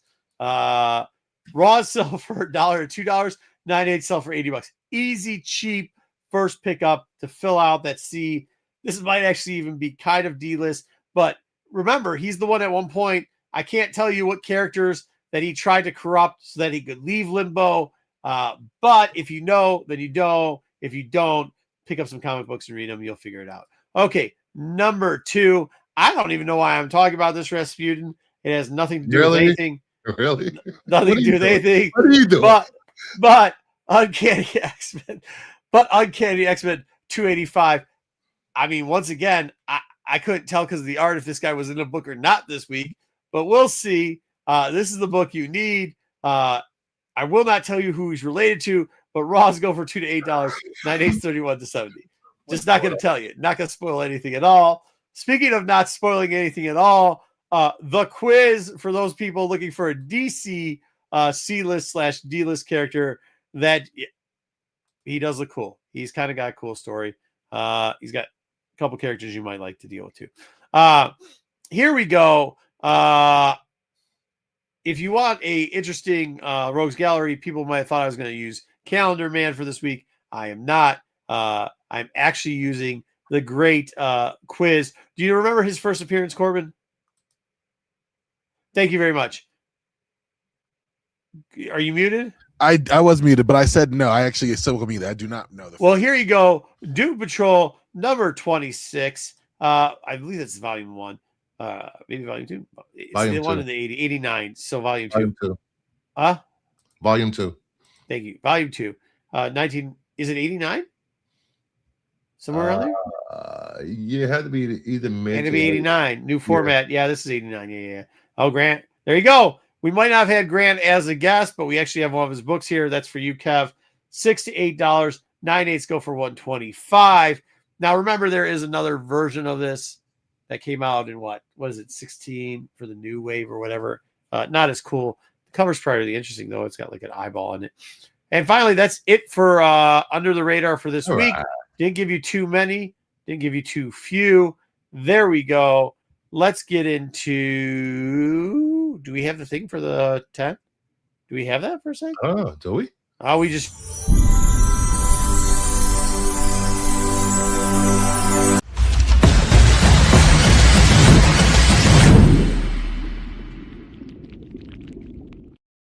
Are you just going to play all of them?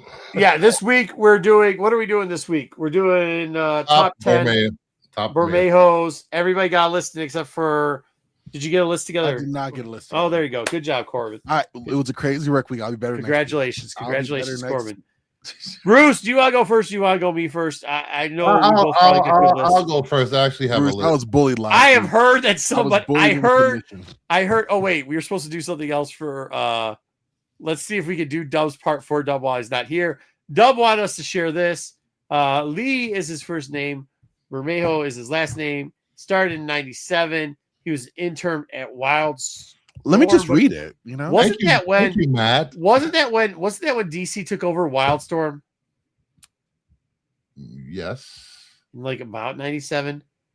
He worked on Gen 13. He had a couple other credits to him before that. I think that's when he did covers was on Gen 13. Huh. Justice of America Y. Action Comics 2001. Man of Steel limited series. These are not any of the fucking things I know him for. The Joker graphic novel. Ooh, interesting. Superman story. No, nothing. None of that. This is the worst. No. All right. Go ahead, Bruce. Show your list. All right. No. He did have a bunch of DC covers. People Top lead Bermejo covers. These are my 10 favorite covers. I don't care what anybody thinks. These are my 10. So, first up, we have Cruel Universe. Oh, I like Volume 2, number 1. He does a lot of good covers for the new EC stuff. Yeah, and I liked how the trade dress actually matches the colors. Which usually it doesn't. Which sucks. I still will say this, though, Bruce. I think they should have reduced the size just a little bit. A little bit, so you get more of the art. Just a little bit more of the art. I'm surprised a store hasn't come out with a version exclusive of this. I'm surprised they haven't sold a 1 in 15. That's the version of this. Version. I'm surprised they haven't put it into fucking foil and sold it for $20. They do have. This is one of the reasons why they have it. All of them. Like he didn't just do Cruel Universe. He did a. It's EC. They can't afford foil. Whoa. Brah! Shot. Is it an Omnipress or is it Udon? Udon? What this? Who owns EC? Is it Udon? I don't think it's Udon. Is it Omnipress? It's Oni. O-N-I. Oni. Oni. Okay. All right, go ahead. What we got next? All right, next up, we have Zorro, Man of the Dead, number 1. Zorro on a motorcycle over the city. I just can't resist. That's wild, bro. Insane. Dude, I love his backgrounds. He uses the right color and all the backgrounds. He does. It's insane. The lighting, even the lighting coming from the bike is spot on. Nice. All right, next up we have Red Hood versus the Joker, number 1. Yeah, that was a good cover. It's a good cover. I wanted Red Hood to win, but unfortunately he did not win. Spoilers. Yeah, is it though? Cool. What's next? All right, next up we have. I gotta spend more time doing my background. Swamp Thing number 1, the reprint exclusive. I forgot what year. See, I didn't do any reprints or exclusives. Okay. I thought this was a great Swamp Thing. It is cover. A great Swamp Thing. One of the only Swamp Thing covers he's done. So there you go. It's a reprint of Swamp Thing number 1. Are we doing exclusives now? I thought It was at a con. I didn't know. Okay. Oh, it was a con exclusive. Okay. That's con exclusive. I'm not doing store exclusives. Okay, very good. All right, here we go. Then we have the Goon. This is a good cover. Number 4. Just how he draws. From Dark Horse. Go ahead. Thought this was pretty good. Yeah, good cover. Yeah.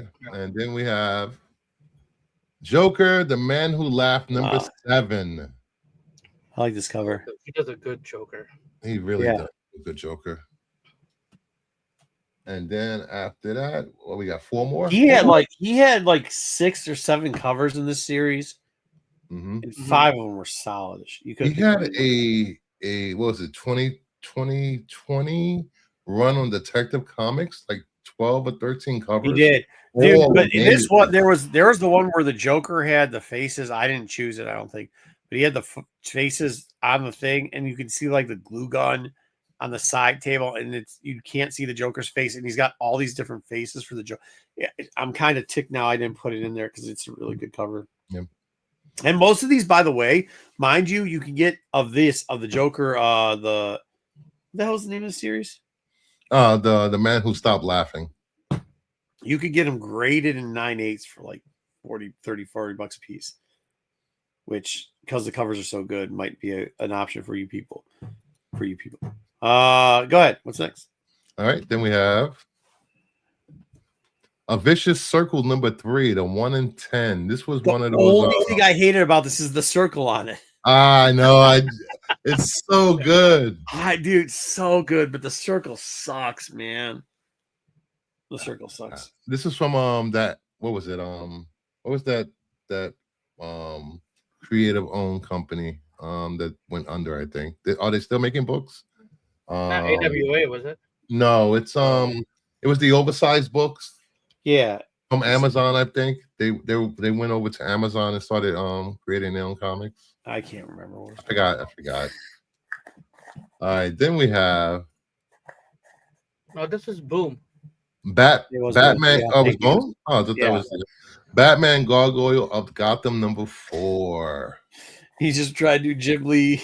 He said, "Look, my first name's Lee, not last, so I gotta do Batman on a gargoyle." Okay. Well, it's a good gargoyle. Dude, it's the gargoyle. Dude, I'll be honest with you. The gargoyle is better than the freaking Batman.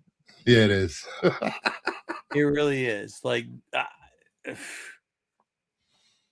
well, it's supposed to be a noir type Batman, I guess. Yeah, whatever, man.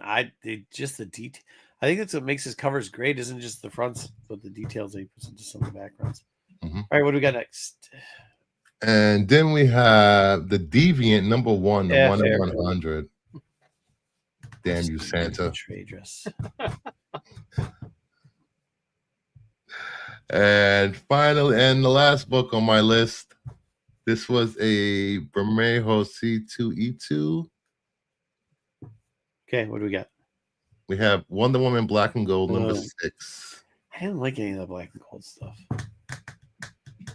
All right, fair enough. And that is my list for the. All right, here we go. My top 10. I think we're going to see some similar ones. This one, and the only reason I have Carney Folk out there is this. Some people say, and if it isn't, it's really early at least, that this might be his first cover. Was with the Gen 13 Carney Folk cover. There's a lot where you see the backgrounds that he starts, like the detail that he puts into the book, but not as much fine line work that he does later on. So that's my number 10.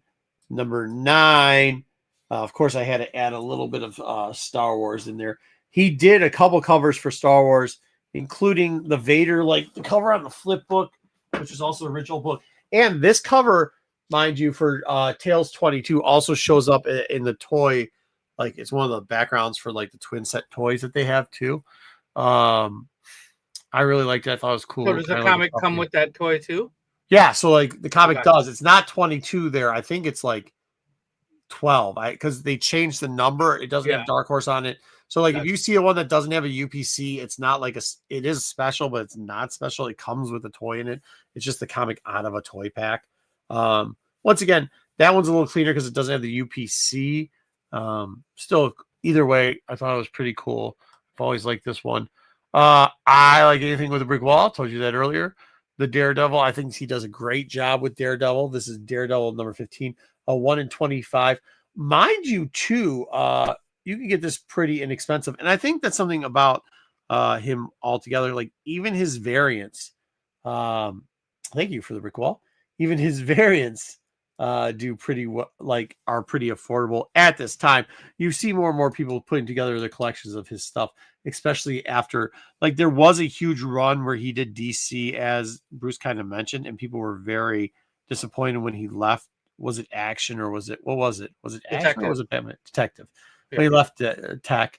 However, like people really kind of lost him in that Daredevil area and then picked him back up when he started doing Spider-Man recently. So speaking of the detective era, I think this is when he started going like hardcore with some different color challenges, and I thought it was very good, especially the bodies on Limiting his color palette, yeah. Yeah, I thought it was really cool, man. And you start to see at this point him changing around a little bit, and it gives him this leads into what he started doing for like Spider-Man and such. This is Detective Comics 1049. I had to get a little turtle in here. The only part that I was disappointed about this was Teenage Mutant Ninja Turtles number 1, the retailer exclusive 1 in 75 cover from 2024. The only part that I was disappointed is that 2 wasn't Leonardo, 3 wasn't Michelangelo, and 4 wasn't Donatello. I wish he would have done like a whole set of these. I think it would have worked out a little better. Now, mind you, remember for you Turtle fans out there, Dub. I thought he did a set of He these. did do all 4 turtles. Did you do all 4? I don't know if they were in the order, but he I don't definitely think did they all were in 4 that order. I couldn't find the other one. Hey, Dub, can I ask you a question though? Yeah. How many covers were there for Turtles number 1? Oh God, I don't know. Like ridiculous. 123.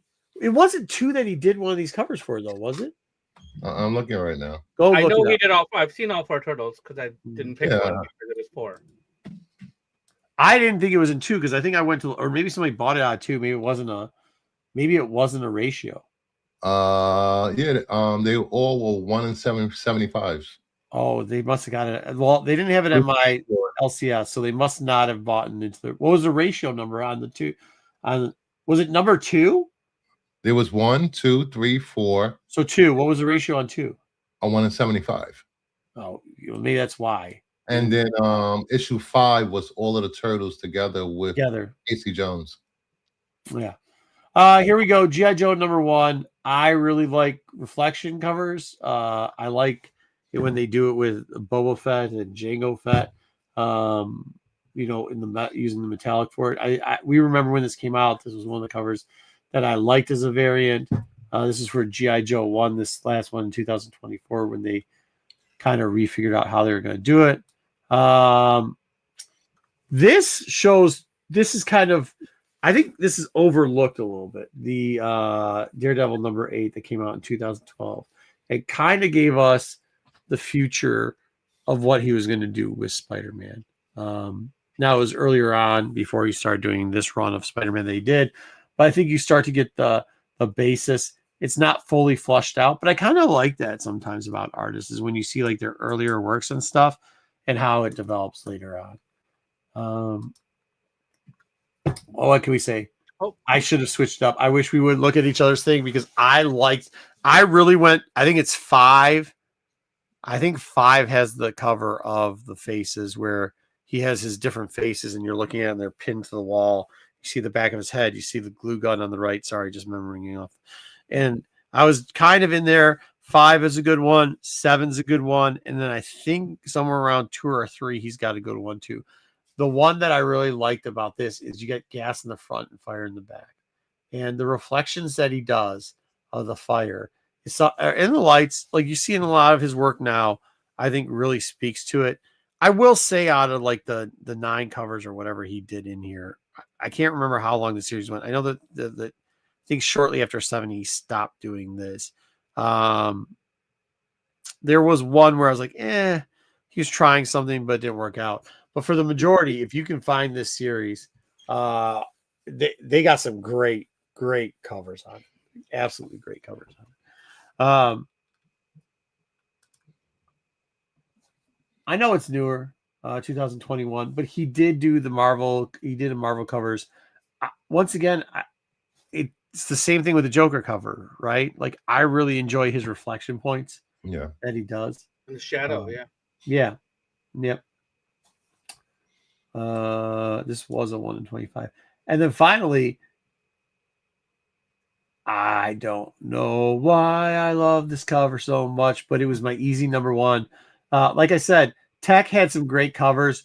I understand why fans were very disappointed when he left in 2001, stopped doing detective covers because of this. I mean, this Two-Face really, like, you had the Joker stuff, right?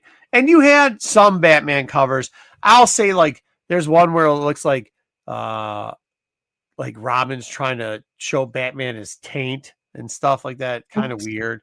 But like he had some decent covers, but then he had these. He had like Two-Face here or the Joker covers. Kind of like Spider-Man showing Daredevil his taint. Yeah, same thing. The taint. Dude, Bermejo loves the taint thing. No, except for that was like sideways. There's one where like the boy wonders in whitey tighties and tainting Batman's forehead. But he does stuff like this, and you're just like, it's next level. It's really great. I know people are in love with the Marvel stuff that's new out there, but I don't even think the Marvel stuff can touch this Tech 1022. And that's what I got. That's my number one. Nice. There we go. What do you got there, Dub? You got a list? I do have a list. We already went over your slide. All right, good. Yeah, kind of. Yeah, I read 3 words. Everybody said, "What are you, Matt?" I was like, "No." No, I just took that. It was like the first sentence is anything you're going to say about him, though. It was literally Wikipedia, copied and pasted, just so we had something to start the segment with because we don't have an intro. That's funny. All right, so I've got some Lee Bermejo covers. Might be find a couple of familiar ones that you may have seen them already. But we're gonna go back. This is an old Dark Ray 2009. He did this Electra. He did all the Electra covers, I think. This, like, you can tell this is older, but still got the fire, still got the shadows. This is where he's trying to find the shadows and the reflections, but not as clean as some of the more current stuff. The colors, you can see it, but the textures are all there, and this look, he does another version of this cover a little bit later. That is also on my list, but we'll get there in a minute. So this they do, Kev. Bring on the bad guy. Red Skull. I really hate the Red Skull covering the art, the words. The trade dress. If it wasn't on there, if it's in a different spot, it'd be so much better. But I still like it. He did a really good job with this. This is I don't know. It's always been a good villain. I was just reading Kevin's comment. All right, moving on to my next one. I went with Zatanna here. This was from last year, Satanic Panic. Yep. I like all the fire, the Etrigan down there, just like detail swamp things in there, just like a lot of, again, with the detail that you get. But I really I like this one quite a bit. This one is what I was saying, like similar to the Electra cover, similar pose with the Harley, but a little bit more refined with the color and the shadows and the lighting on her back and stuff like that, so you can see a little bit better as he's improved. But this was from 2016. And then moving on to last year's Spidey and Black Cat from Amazing Spider-Man 7. This version, I believe, was a 1 in 25. I think the had the trade dress at the top, but I like this better without. And then I'm gonna move on to, I picked a Star Wars book as well, but I went with the Bounty Hunters cover, the Zuckuss and the 4-Alarm. On here, he just did a really good job in that with the black cover in the back. I thought it's a good. The colors came out really well with this. Nice. And then I'm not sure the name of this character, but it's Essentia number 25 I believe it's an android from the character, but it gives you definitely, for me, it was like Terminator vibes, and it was kind of like Cobra Commander-ish looking. I don't know. I think it's a really good, again, not a lot of colors, but he uses them really, really well. And the silver mask stands out. And then Hellblazer Rise and Fall. This one was from 2020. This was an oversized black label book. I don't know. I like the fact that Constantine's in the middle of whatever he's doing, holding up, but he's also smoking a cigarette at the same time. So it's just classic Constantine, something that he would definitely do. And then this one you've seen before, but this Zorro book, I thought this was the first one that I put on my list. I thought it was absolutely. I picked that also. Yeah, right off the bat, I picked it. I love that go. So good. This just came out last year, so it's not even that old. 2 years ago. 2 years ago. Sorry. Yep, 2026 now.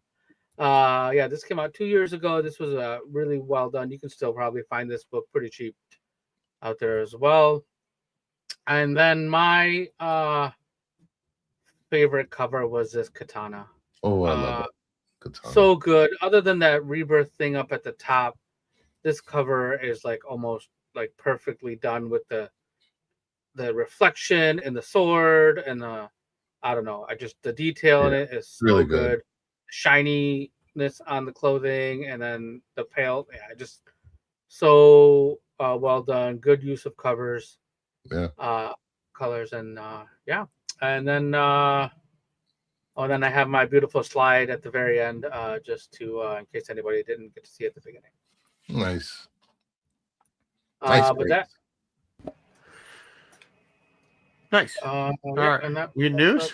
we got news to do. Yeah. Okay, let's get into news and then we'll make a roll out of here. What was your number one? Katana. Cover. Oh, just kidding. Hey, not you. You don't have a goddamn slide. Okay, I'll be back.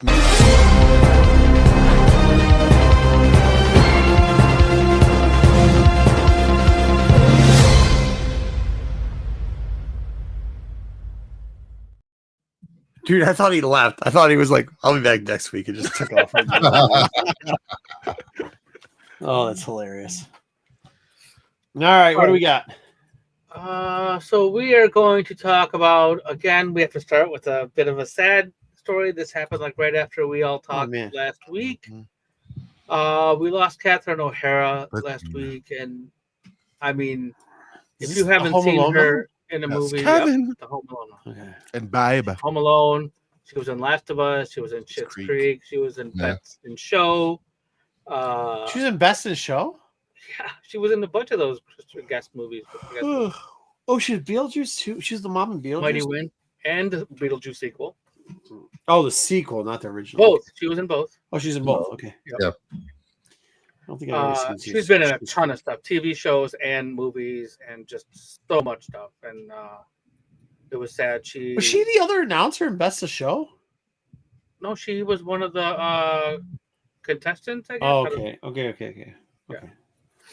I think Eugene. She was with Eugene Levy. I think. Yeah, that's right. Yeah. I just remembered this movie when we were talking about her and told my wife because she loves dogs and stuff. So I'm going to make her have her watch that. Hilarious. Yeah, so good.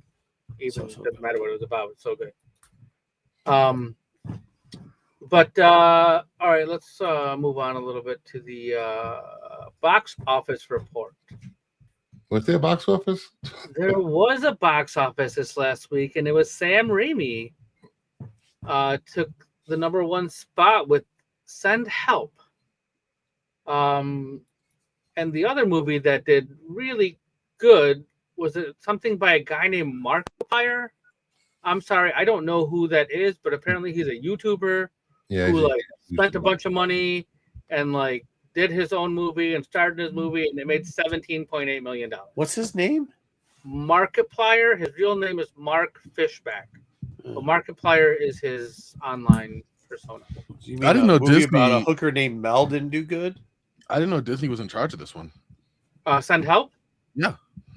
Yeah, I think they owned something. Is this like what's the guy's Tom Hanks when he talks to Beach Ball again, or what's going on? No, this is like a workplace turnaround story. Like she I forgot the actress name.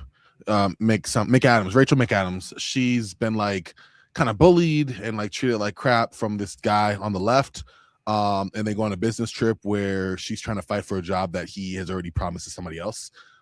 Plane crashes, and then it's a survival story, except that she is better equipped for the elements than he is, and so it's like a horror element. It's a little bit of that in there.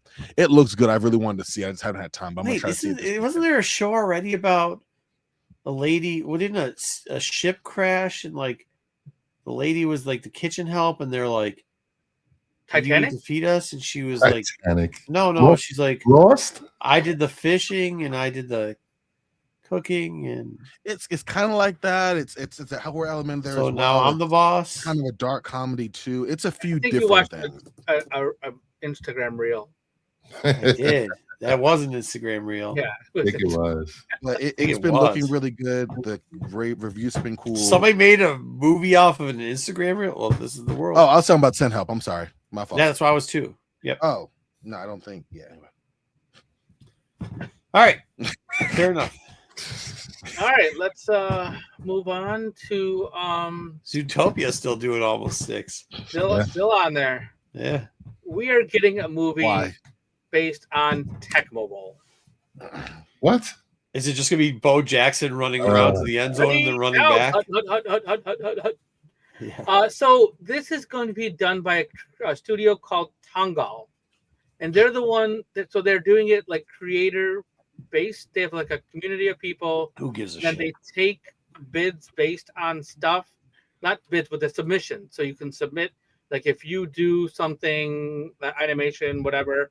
So you can submit, and then you could possibly be in this movie if you're good. I know that bullshit 8 Collins 6-bit graphics, original distinct animation sequences. It's I know it's 8-bit, but I don't think Tecmo was even 8-bit. I think it was 6-bit. I don't know how this is going to work out, but they've done other movies before. They did Pharrell Williams movie Piece by Piece, which I haven't seen. Oh, I saw it. That was decent. That was just a Lego movie, though. Tongal did that, so that's the same studio that's going to do this. Oh, so it's like that kind of movie. Yeah, okay. Yeah. It's not a real movie. It's a straight to stream. I mean, I don't know. Well, when you said, have you ever watched Piece by Piece? They worked on Pharrell Williams' movie. That told me it was straight. Whoa, relax. And it wasn't bad. Hold on. Wow. Pause button there, buddy. Okay, just pause that. It wasn't bad, but it was like straight to DVD. You should have been. I don't know if it was in the theaters, but it shouldn't have been. It was theaters. It did quite well, actually. I believe in the theaters. Yeah. Apparently, Milani was standing room only last that week. Shit in the theaters. Who? Milani. Don't worry about it. Hooker named Mel didn't do well. Oh, big surprise. No, it was a standing room only movie. People interacted. It was stand and leave. Dude, who the fuck would even want to watch that? I mean, like seriously. It made $7 million, and I believe Amazon paid $75 million for the rights. Hey, I'll tell you this. I got you on this one. Technobowl here is going to make more than that. I believe so. I am a huge fan of Tecmo Bowl. One of the first things I did when you could play Nintendo Switch online and they brought that NES stuff, first thing I did was call Vince on the phone and be like, "Hey, let's play." And he played from home. You guys weren't allowed to be the Raiders, though, right? Neither one of us. No, we were not the Raiders. That's cheating. So if you use Bo Jackson, all you gotta do is go up and down, up and down, up and down the whole time. No matter what play it is, you could literally run back to your end zone and then they go all the way. All the Warren Moon was pretty good though. That was his favorite, Warren Moon. Mm-hmm. I love his hot links. He could throw like 100-yard pass. Do you know who Warren Moon is, Corbin? Oh no, it wasn't. Not Warren Moon. I'm sorry. Who was that running back for the Oilers? It was the quarterback. Warren Moon was the quarterback for the Oilers.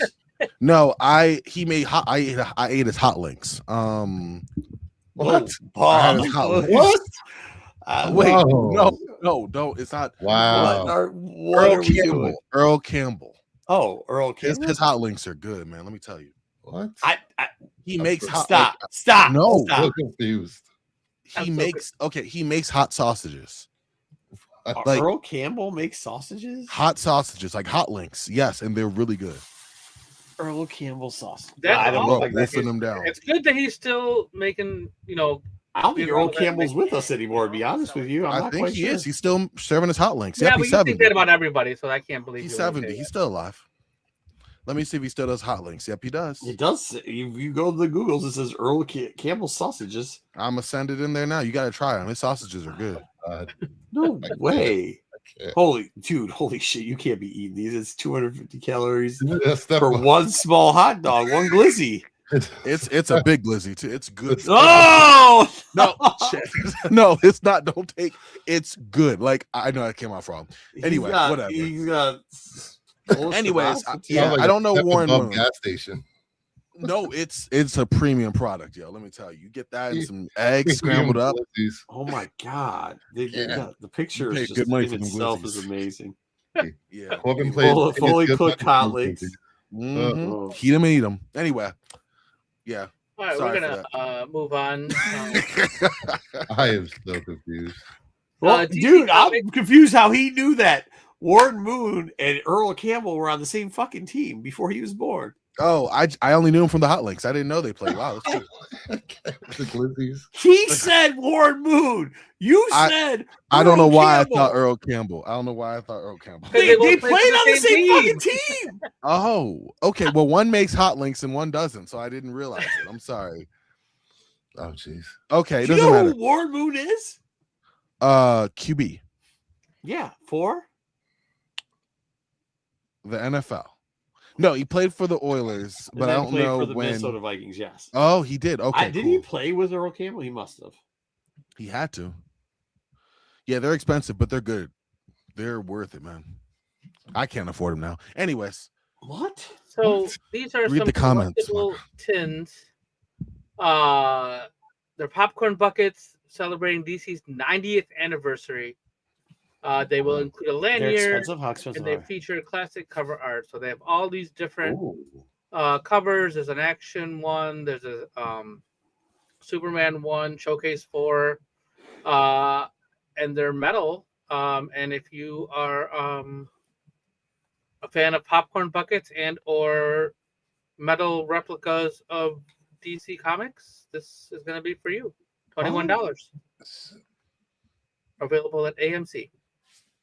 $21. That's it. I'll give you $5. They're like $60 for those things. On Amazon, probably. Oh, Amazon probably. Yeah. Corbin's eating $60. No, I said back when I could afford them. I can't afford them now, but I said it's a premium product. He did say that. He did say he can say that all he wants. There's no hot links and premium products have never been put together. Dude, I had one of them hot links first time I touched my lips. I was like, this is different. What the? Oh, guys! Whoa! Just the crazy shit. What should I have said? First time I ate one, I was like, this is different. Wow. All I'm saying is they're good. Let's move on. I'm sorry. Let me stop talking about these dang hot links. Go, please. I want one now. Thank you. What? How? We're going to talk about your mom's some house or where? news. Well, what else do we There's have? a Sex Criminals series in the works at Amazon Prime. The original I've listed a bunch of these number ones. Please buy them for overinflated prices.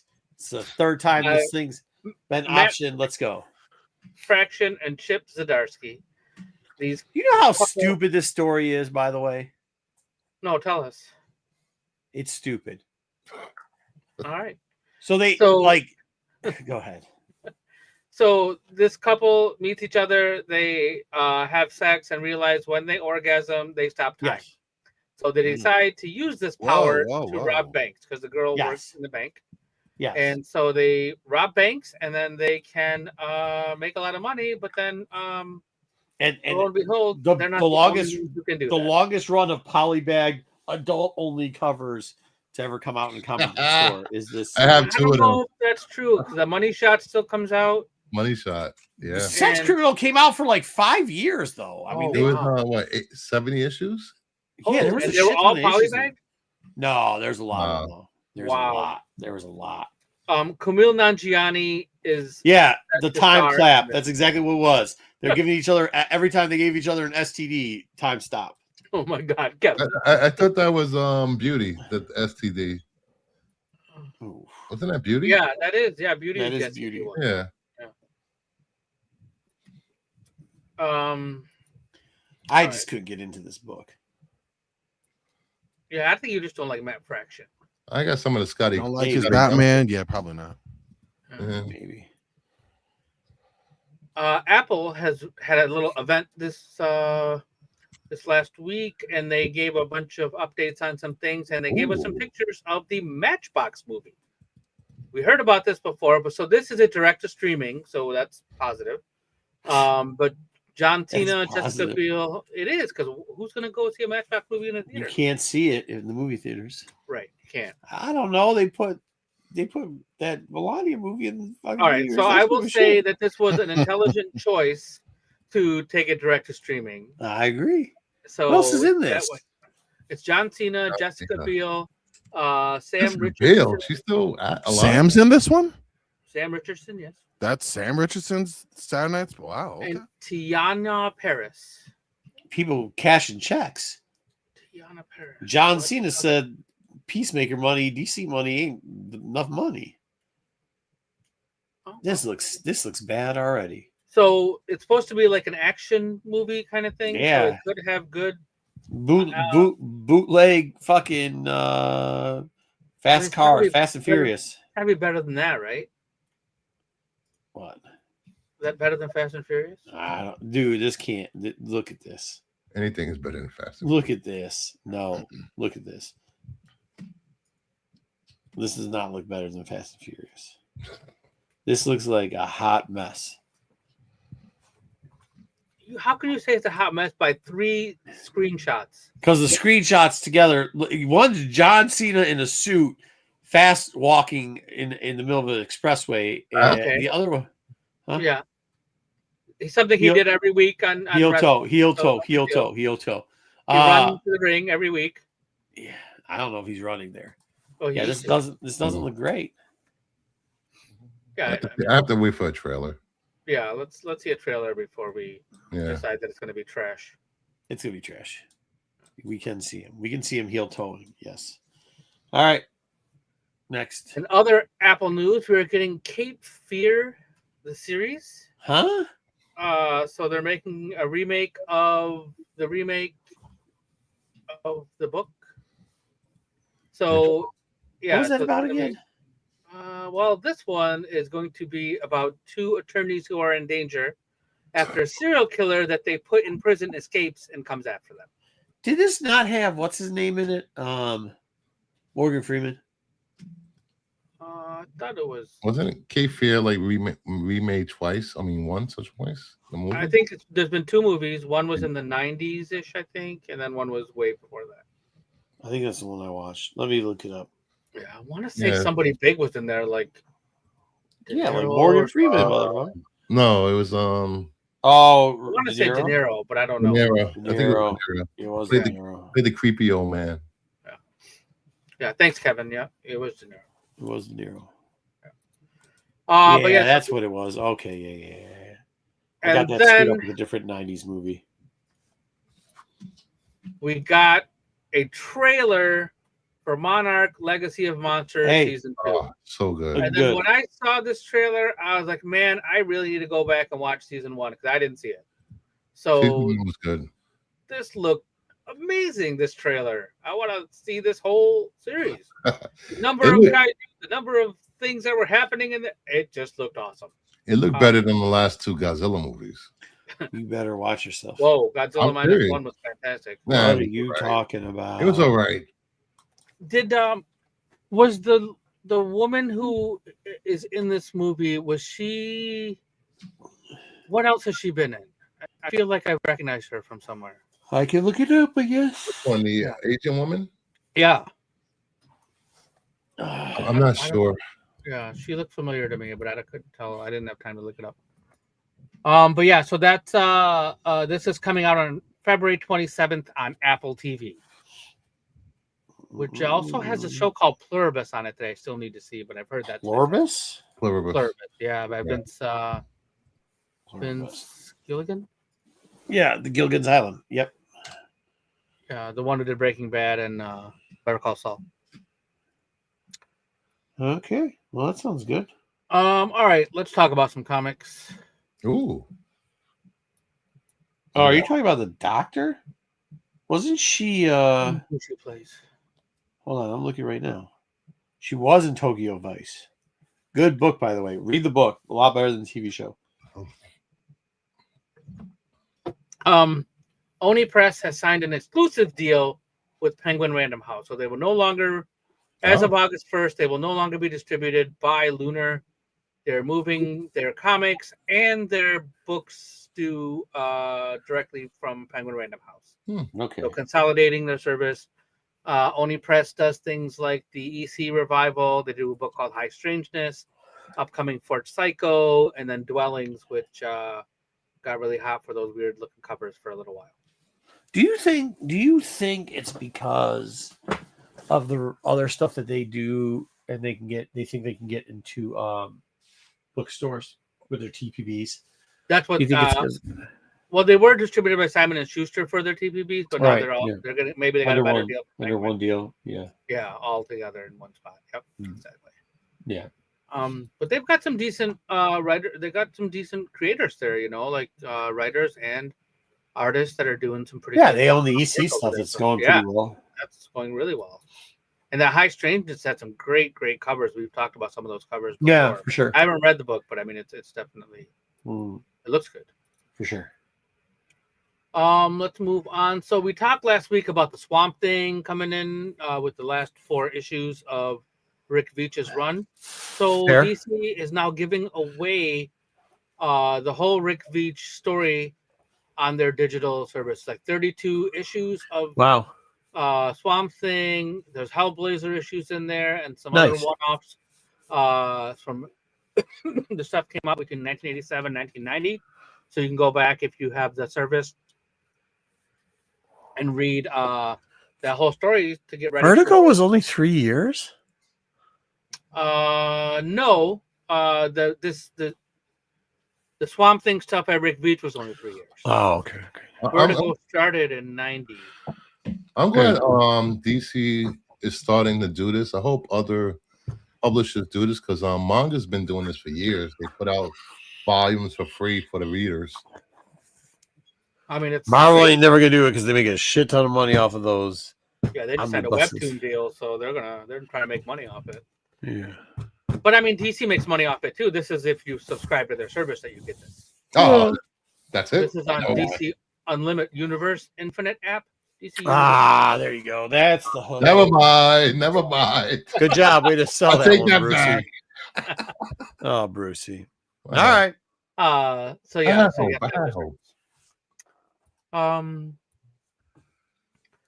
Batman number 7 will have Joker in a back-to-tank. Yep. Joker in the back-to-tank. Joker have flashbacks to his time before he got in the back-to-tank and then tell stories about it. And then go in the desert with some Tusken Raiders. Here's your story. Do we get hover bike? You get what? Hover bikes? Maybe. I don't know about the hover bikes yet, but it's quite possible that you can. Harley and the hover bike crew come through. Exactly. So this is Batman 7. There's going to be a gatefold in the middle of it, fold out for Joker's origin, which doesn't make any sense to me. But hey, that we'll see what happens. These covers don't make me excited for this, but Corbin, try to sell some of this bullshit. You know what? We're gonna get a whole new origin to the Joker, I imagine. Which okay, how many origins? I'm just kidding. Not a whole new origin, but I think it's gonna take. How many is that now? 32. What? No, let me what an origin story is, right? Let me try again. Okay, one second. Let's try that again. Let me take it back. All right. So the Matt Fraction Batman run, the acclaimed Batman run that's really been doing well in numbers and critical acclaim is now going to try their take on the Joker. That's not true. For the first time. Yeah, it is. Matt Fraction hasn't had the Joker yet. Last time we saw the Joker was during Tynion's run. No. Did we see him during Hush 2. Hush 2. No one's counting that. It counts because of that he ends up in that tank. I'm not counting that. But okay, fine. No, I guess you're right. So there we go. But like now I think you're right. Bruce is right. But now we're taking it in the hands of a more capable classic writer. Hush Jeff 2. Loeb lost his fastball. I think it's safe to say. Like that's just not what it is. But now you have it in Matt Fraction, who has done a really good job of Batman so far. Now he's trying to incorporate a bigger villain in Batman's mythos. Let's see what it looks like, especially coming from the Joker's perspective, which isn't usually done, first of all. And then when it is done, you could even make it finer how many times it's been done well. He is in the back of tank. Yeah. We'll see what it looks like. We'll see. Well, this doesn't look good, but that's cool. It's worth a try. I don't know. I'm not saying it doesn't look good. I don't know what it looks like. Well, we'll give it a try, I guess, maybe. Or This is starting a new storyline called Blood and Money. Interesting. So that is what sucks. If they just that reminds me of the War of Jokes and Riddles. No, I'm just kidding.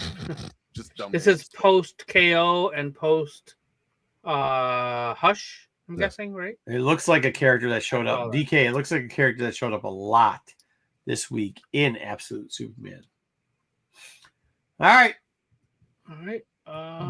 Moving on to so some news on the Marvel Reborn Ultimate Impact Return of the Ultimate Universe. No, thank you.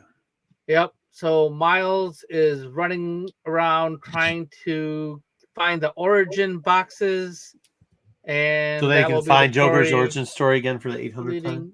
No, this is Miles, not DC. There's probably another origin of the X-Men somehow. That doesn't even make sense. Exactly, it never does. X-Men never does. You just got mad. You just mad because Joker's got a 30-second origin story. I'm not mad about it. No one's mad about that. Both companies do the same thing. Just keep doing it. Origin stories, same guy. Ultimate Reborn Endgame number 3. If you had to read Ultimate Incursion, this picks up directly from there, and at the end of the incursion, Miles finally remembered the other universe where Peter died. Why? That's what they're doing. I read Incursion. Oh, we got Deathlock. At least we got Deathlock. Hopefully he kills everybody. So this will lead up. This starts the lead up to the Armageddon event. Can we just stop having summer. Events? No. Please. Endgame ultimatum events. At least Marvel fans stop are the events. That stop the crossovers. Stop. Yeah, stop crossovers. Stop events. Let's stop it. Well, then how are they going to get pressed for anything? Exactly. Is this part of Impact Wrestling? Is this the crossover they're doing? No. Oh no, AEW is with DC. Yeah, maybe. There you go. It could be Impact Wrestling. Also something we don't need. No. Remember when they had 3 Jokers? Yep, sure do. Didn't forget. Oh, speaking of, here's my little. You want to show how much of a fanatic I am? Nope. What is that? Artwork of the Batman 3 Jokers cover. Got in a little frame. Oh. Is there still 3? Sure, there's still 4. I thought you would have showed a Lee Bermejo cover in a frame, but no! Listen, I didn't say it was a good one, Bruce. Crossover. We're talking right, overall and that's what I'm saying. How would they get any kind of press or anyone had to talk about any of their stuff if they don't have events and crossovers? Crossovers right now. DC is flooded. You know how they could do it? Tell good stories. Marvel? Sorry, Marvel. No. Tell good stories. Yeah, let's just reorg the Joker again for the 800. Well, when DC's been doing as well as they can go and take chances. Marvel's on thin ice, but Ultimate Endgame Reborn, the second, I'll do the I think when you actually read comics and care, you'll know that nobody should be doing crossovers or. I disagree with that. I think a few people read comics would disagree with that, Marco. But really, Future State. Remember Future State? Is it this year or next year that Civil War 3 is coming? Oh, please don't. They should not do that either. It's later this year. No, I mean, it's when they finish. You know what it is? It's when they finish the Hush 2 storyline. I think that was teased in the Melania movie. Anyway, let's keep moving. What did you say? Oh my God! This is at the end of the movie, she signs the NDA.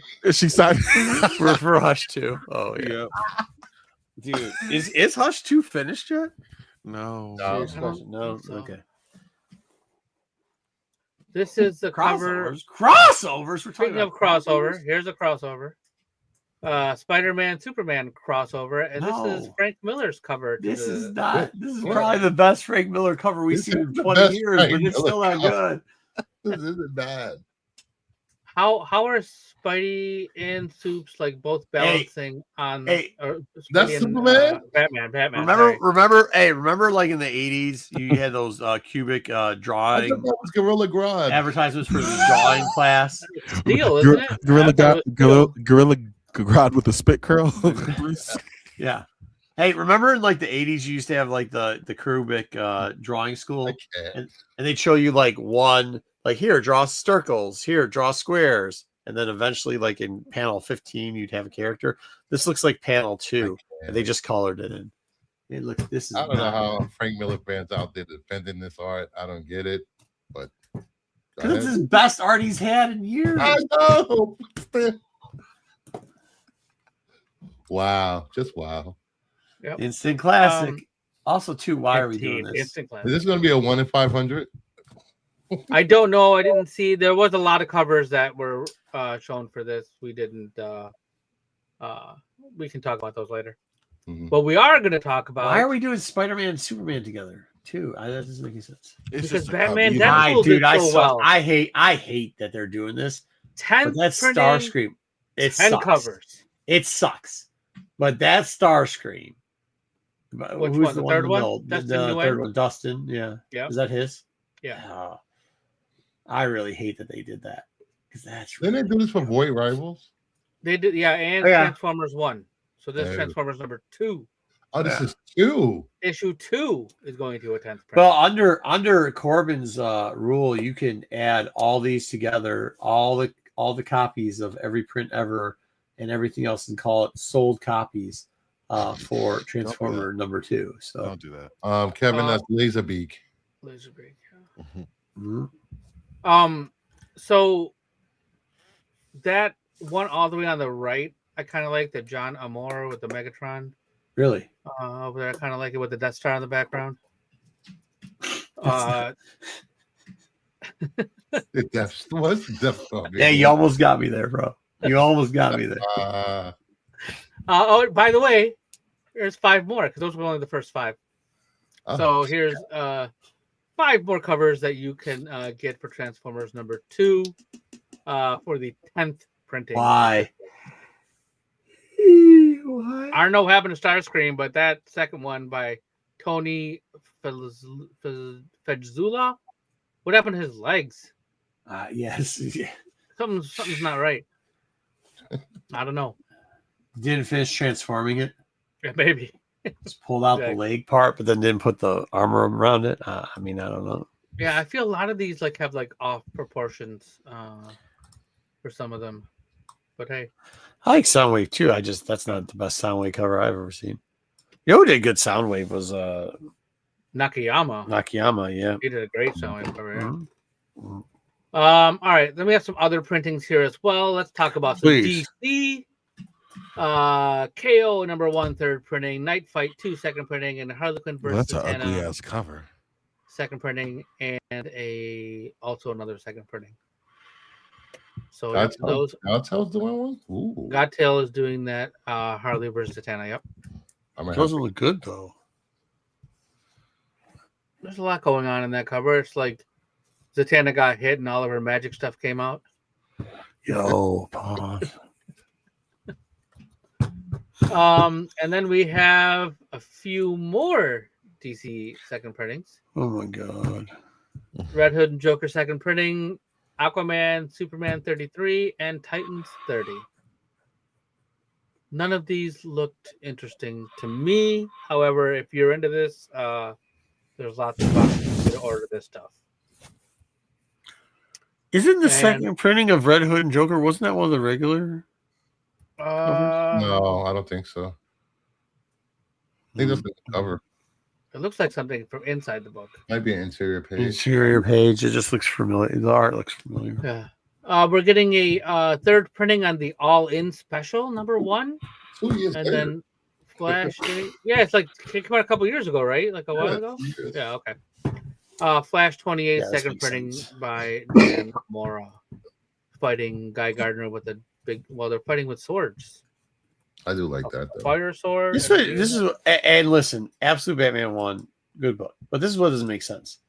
Why are we having 11 printings of anything, including Transformers? People are all over it. That's why it sounds like No. Come on, bro. Stop capping. That's the truth. Like, well, no, because you could if it was really that much, if they really thought that there was that much of a draw, the numbers of number 2, the second print would have been more because they could have sold out second print. Some LCSs are. What I'm asking you is like, why are we getting to 11 print? Like, who's the guy or gal that you know that's buying 11 print? Well, there's a lot of completionists out there. They need every especially cover. with these different covers. No, but I mean, like, what type of mental illness is that where you're like OCD? I mean, there's a lot. There's quite a few. Yeah. I mean, OCD is probably the biggest. I'll be honest with you. They shouldn't. Then you're that's predatory, and they shouldn't be preying on people. It's comics, not drugs. I'm okay with it. Like, it's not like it's crack cocaine. Like, well, hold on now, though. But this is what we're talking about. If the people can't, like, they're not doing it, if it's still bankrupting people and causing an issue with them financially.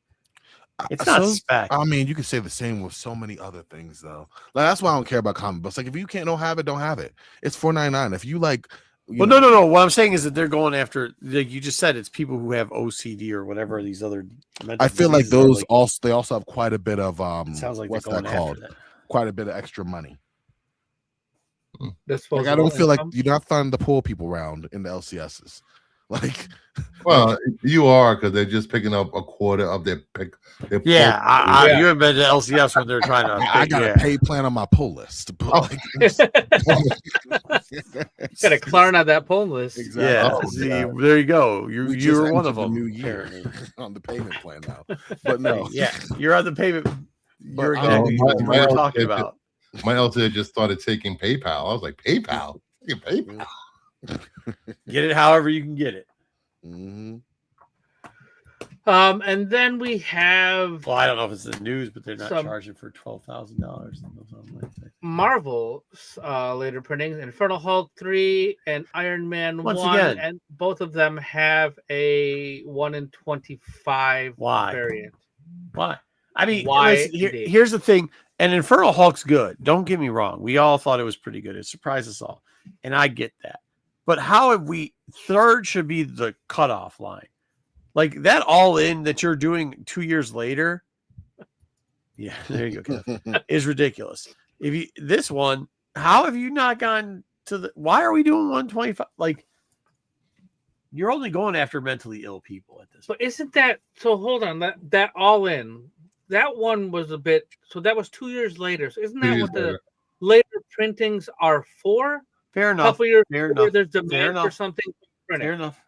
Yeah, but usually they do them as dollar books or whatever. You know what I mean? Yeah, that's true. Yeah, first looks or whatever they call them. First look. Yeah, stuff like that. Yeah, the all-in one was the only one on this list that was like, I mean, that's weird, but that's the only one you might have an argument of. There's no way this Hulk just came out with their second print this week. There's no possible way you have not finished supply with it. What is that, Buzz? What is that? Okay. The second print 1 in 25s. Yep. Okay, cool. The same with that whole. Doesn't mean they're going to be expensive. They could be rare. They could also not be rare. Because here's the other thing that Corbin won't admit openly, but the distributors nor the actual publishers will ever admit to what the print runs on any of that is. But low print, but Chiba, who cares? This is a referendum on me, apparently. Who cares if they print out 20,000 copies? Is it really like 20,000 copies that nobody wants? Right? Like, what I'm telling you is, if they print out 100,000 copies, like how many copies do you think went out of the original first print Batman, Absolute Batman #1? 250,000 of first printing. Okay, fair enough. If that fulfilled the demand, then it's harder to get a first print copy than it is if you have 10,000 copies of fucking 11th print still on the shelf. Yeah, but if nobody wants it, correct? But that's what I'm saying. It doesn't matter how many they print at that point. If you would just admit it, we wouldn't have to deal with this, Yeah. What's that? Corbin. I just have to admit that. Yeah, I guess you're right. Please, thank you, Corbin. There you go. All right, move along. Let's go. Then we wouldn't have to have 1 in 25 of fucking Iron Man. And then we have some independent stuff. Assorted Crisis Events number 8 is going to a second printing. Spirit, I understand why. Number 8? Yeah. Spirit of the Shadows number 1, which came out last week, I believe. That was going to a second printing, and then Ordained number 1 is going to a 4th printing. That's getting ridiculous too. What? That's ridiculous already. Yeah, this doesn't need to be a 4th. Once again, that's another one that doesn't need. Well, I mean, maybe because of their scale. I guess if you say these guys because of their scale. Now with Assorted Crisis, the cover, I do like that stuff sold out really quickly. Ordained sold out really quickly in the area I was, but remember that's limited because it's a small print operation. I just walked into the store and picked up these 2 copies of Spirits of Shadows today. Who does that one? Oni. This is Oni. Also small house. So I can understand these a little bit more than like image. Like I'm not just saying image in general, but like that Transformer thing is ridiculous. You know what I mean? I don't know. I'm just surprised that I don't know. Ordained was good. Ordained is good. Yes, Kevin, it's good. I don't know if you heard where that got optioned. Well, that's why it went to second print right away. I think he's been optioned for 2 years now. I think he's been optioned forever. It was optioned before it came out. Yeah, it was optioned before it came out. They wrote it for a movie. To be is that called option if you literally write it? Like they're like, yo, we need a movie. They made a comic out of the movie they're going to make. Yeah. I don't know if that's an option. And that wraps up our... Damn, there was something I was going to have you put in news and I forgot about it. I was going to bring it up, but I didn't want to spoil news, and now I forgot exactly what I was going to talk about. Oh well. Whatever. Whatever. All right. Well, there we go. That's news. Anything else? We got no special guests this week. No special guests. Next week, Matt Damon will be showing up. Matt Damon, yeah, sorry. No. You got bumped. Sorry, you got bumped. People will still buy. I think some, Chiva, but like I don't know. It's like the blind bags. Yeah, but we talked about that earlier too, with the people who buy all the different covers. Yeah, I mean, but how many? Yeah, I mean, it's just for a cover show. It's like, but yeah, and I guess it depends on where your area and what they order. Because DK said too, like every Absolute sells out. Where like our stores are starting to like buy less, and eventually they will probably sell out because they'll buy so little that it won't make a difference. Also, too, I just saw more of the Ultimate blind bag show up. Should have put that in the news. And now, like, I should take a picture of the sign. Literally said, the internet says these are damaged, but you can't return them if they are or aren't. For those Ultimate whatever blind bags. And I asked how many they sold. They're like, dude, this is our 3rd run at it, and we sold it all the time with the sign out there. People still buying them, trying to get those sketch covers. There's only like 4 left at There's actually more DCKO blind bags left, and definitely more Mark Spears blind bags left than there was of the Ultimate. But once again, who the hell's buying any of this? I don't understand. I really don't. The same ordered 50 copies of that Harley crossover book with Dynamite. Those blind bags. I know people that ordered 50 copies of those things. I don't get it, but which one? The Harley Elvira crossover. I didn't even know that was a blind bag. I didn't even know that was blind bag. Yeah. The Daredevil blind bag's coming up soon. Why? People going to buy them? We need to. Yeah, I guess. Whatever, man. Anyways, all right. That's all we got. If you have any suggestions for next week's show, well, we've already got set in stone, so probably not next week's show. But send it anyways, and we'll act like we forgot and didn't listen. And then a month from now, you might see your ideas here on Renovision. Is a writer of what? Probably Daredevil. Oh, Daredevil. Yeah. I mean, I could read it without having to buy a bunch of blind bags, right? Blind bag. No, you don't need the blind bag. Yeah. They're not gonna. Is it all gonna be blind bags, or is it gonna Hopefully be? Not. I believe so. Oh, cool. Let's get a hold of him. See what happens. Sorry, he was supposed to be on today. We ran out of time for Grant Morrison. Maybe next week. Dub, would you like to run through this? Books? Grant Morrison books. We could talk about top 10. Go ahead. Tomorrow, you can watch On the Hunt tomorrow. Is that right? Well, Bruce, what are you doing? Tomorrow's episode 45 of On the Hunt DC logo variants at 7 p.m. Eastern. There are 6 remaining shows. At episode 50, I will be ending DC Universe, and that will cover all 545. That's slick, bro. That's good. So it's going to end at 50. Yeah, nice planning. You could go into syndication with that. Yeah, I wish I could. I'll put it on Netflix. They're putting everything else on that shit. And Friday is Jeopardy. This I just found out today that there's another show doing Jeopardy. Okay. Ooh. But who the best Jeopardy? No, the best Jeopardy is on Kingdom of Nerds Friday nights at 7 p.m. Eastern. Are you still having the ringing problem? Bruce, shoot that invite. The what? What invite? The what? The invite. You think you could take down Lady Fantastic? Give me a shot. It's like maybe 3-4 weeks now. She's tough, dude. I only go against renovated people so I can school them all, and then I'll school you, Marco. The minute we get on there, man. No, we do this now. No. White boys. You would Corbin. You would not school me. Everybody keeps saying there's that. There's judges. I'm different, Marco. I'm built different. Believe me, I know you are. But remember, we spent about a week together. We don't play the same games. You're not on this speed. All right. Fine. You're easy mode. I'm gonna hit you up, Bruce. I'm playing fucking hardcore. Like it ain't the same. Where were you when I did Jeopardy on this channel? Yeah, when I cleaned up here with Jeopardy. I think I was sick. That's what they all because say. I think Bruce hit me up. No, I think I was. Mm-hmm. Run it back. We gotta do it again. I'm gonna get on. We gotta make it. Not doing it again. It's not fun when I just whoop everybody. You didn't whoop me. I'm not in. Wait till I get in. Just another number. I can't. Anyways, we could bring Tony back for Jeopardy.